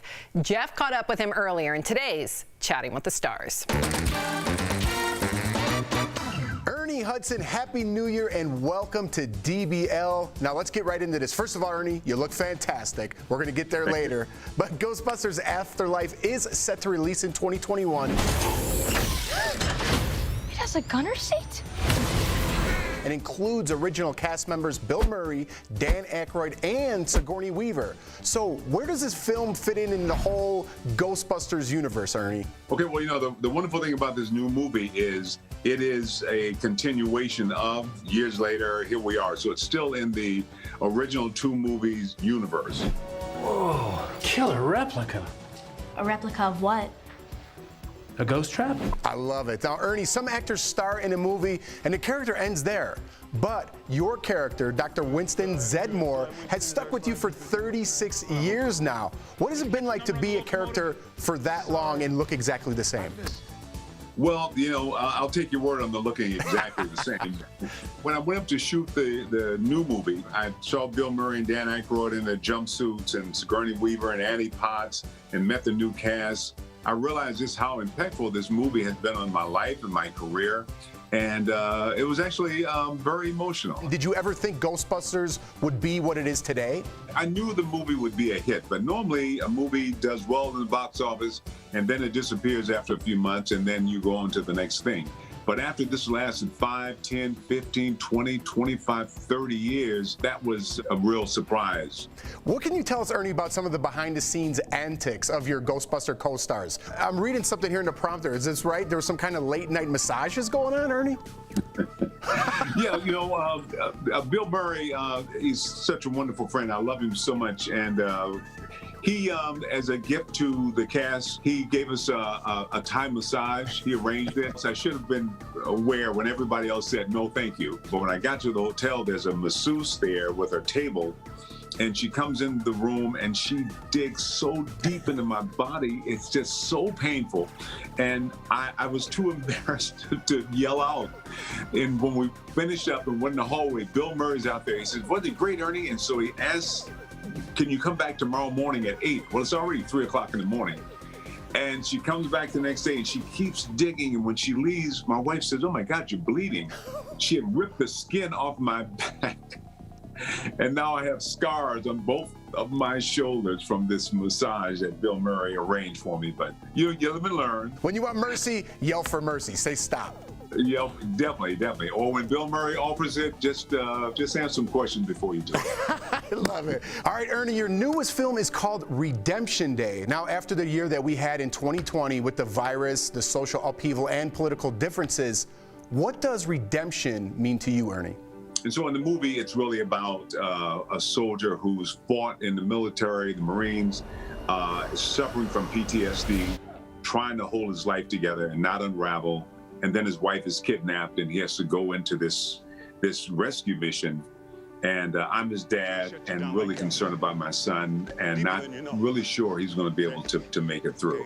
Well, redemption for me is, okay, we've been down a certain path and now we have to go through some changes to redeem ourselves and come out into a better place. You let us forget our troubles for a while when we watch you in movies like Redemption Day, which is in theaters now, and Ghostbusters Afterlife later this year. Ernie Hudson, I can't believe I'm talking to you watching Ghostbusters when I was a little kid. Now I'm talking to Ernie. It's been amazing, Ernie, and thank you so much, man. Thank you so much, man. Great talking to you. Stay safe and healthy. I love it. Best of luck to you, Ernie. We'll be right back, everybody.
Tomorrow on DBL, from mixed martial arts to murder, did an MMA fighter really kill his ex-girlfriend? In my gut, in my heart, I knew it was him.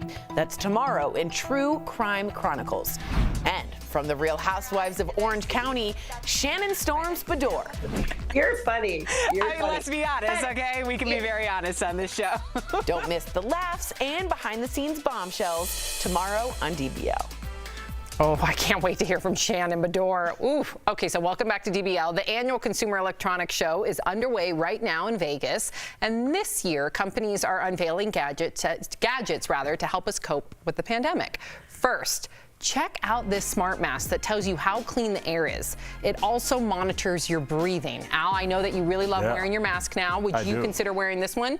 Absolutely, but yeah, absolutely. And some of them will glow when they get into coronavirus. They can glow. Ooh. Smart. Very smart mask. Love that. Okay, so next, Samsung, Erica, introduced these robots that can perform tasks like bringing you a glass of water or can even help around the house, like load your dishwasher. Erica, what do you make of that? I always say if I'm paying enough money that whatever I'm paying for should be able to clean my dishes, so I'm all game for this. That's so Jetsons. That's like, what was her name? Rosie? Ruby? Rosie. Rosie the robot. There are even robots to help with companionship for people who are lonely during the lockdown, like Buddy, the emotional robot. Oh my gosh, he's so cute. Why is he so bummed out? I'm trying to cheer myself up. He's like crying. I don't like crying robot. Yeah. I'm the one that's supposed to be upset. Why does he have under eye bags? Okay, well, there's also this one. Okay, it looks like a cat without a head. Wow.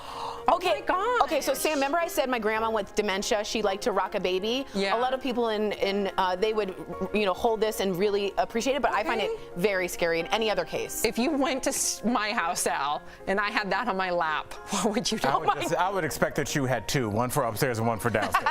Sam is such an animal lover, so I mean. But it has no head. Animal. I would have the real cat. Would you hate this? I like to touch furry things, so I would like this. But I have 3 cats at my house, so I'm good. Yeah. But I like the idea. And also, you have children you don't want to terrify. That too. Traumatized. Erica, would you ever consider having one of these? I guess it's good for a family that's not ready yet to commit to an animal, but they want the companionship. Yeah. What companionship were you getting from a circular disc with a tail? To be honest, it's really, I do think for dementia and Alzheimer's patients in nursing homes, this could be an excellent way because they can just stroke and be loved. But anyone else. There's a 9-year-old in that commercial. I agree. I think it's creepy that this girl's just hanging out with her headless. Which I don't blame him. Oh, well, if it's going to help people, who are we to judge? Come on. They didn't say help. It's just like they did. Super weird. They did. We'll be right back. Actually, that's all they said. Promotional consideration is brought to you by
Welcome back to DBL. Today is a very special day on the show. It's Tori's birthday! Happy birthday, Tori. We love you. And happy birthday to that picture. It's a little pained, That's usually on a bus stop saying I sell real estate, but today it's happy birthday. We do not beat up Tori right now. I'm sorry. We do not. This is the moment where we honor her. In fact, Tori, we have a special little montage of your best clips. Yes. Here we go. Enjoy. Oh, man. I had to go to the bathroom. Okay, we're going to skip you, Tori, and start with Jeff, okay, because you're late. Welcome to Daily Blast Live. It's Monday, February 3rd. Why did you say it like I was that? doing it different. Hey, what's going on, Danny? I'm Bane. You feel better? Yeah. Okay. Right, so the judge can hear how really awful was this, how terrible was. Is that a moth in the? Yeah. Oh, God. no. Everyone be careful. What's the cutest season? Fall. Autumn. Every time I interrupt someone, I have to do 3 push-ups. I don't feel good about this. Wait. Yeah. Not on your knees. Not on your knees. Do a real one. Yeah. I can't do it. I can't do it. Happy birthday to you. I don't think I can sing this whole song because that's it's all you need, please. Or licensed rather, but Tori. It's actually fair use, which is a whole other story. I'll tell you about. Nerd out on your birthday. What are you doing? I will say this. It is an honor to meet with you every day and to cope with what's been going on. Aging is a privilege, and I'm happy to be 39 and to spend it with you all. Really, We're so lucky to have you. Love you. You are. Thank you one all. of a kind. Thank you. Yes, you are. TBL's new every day. We'll see you tomorrow. Bye, guys.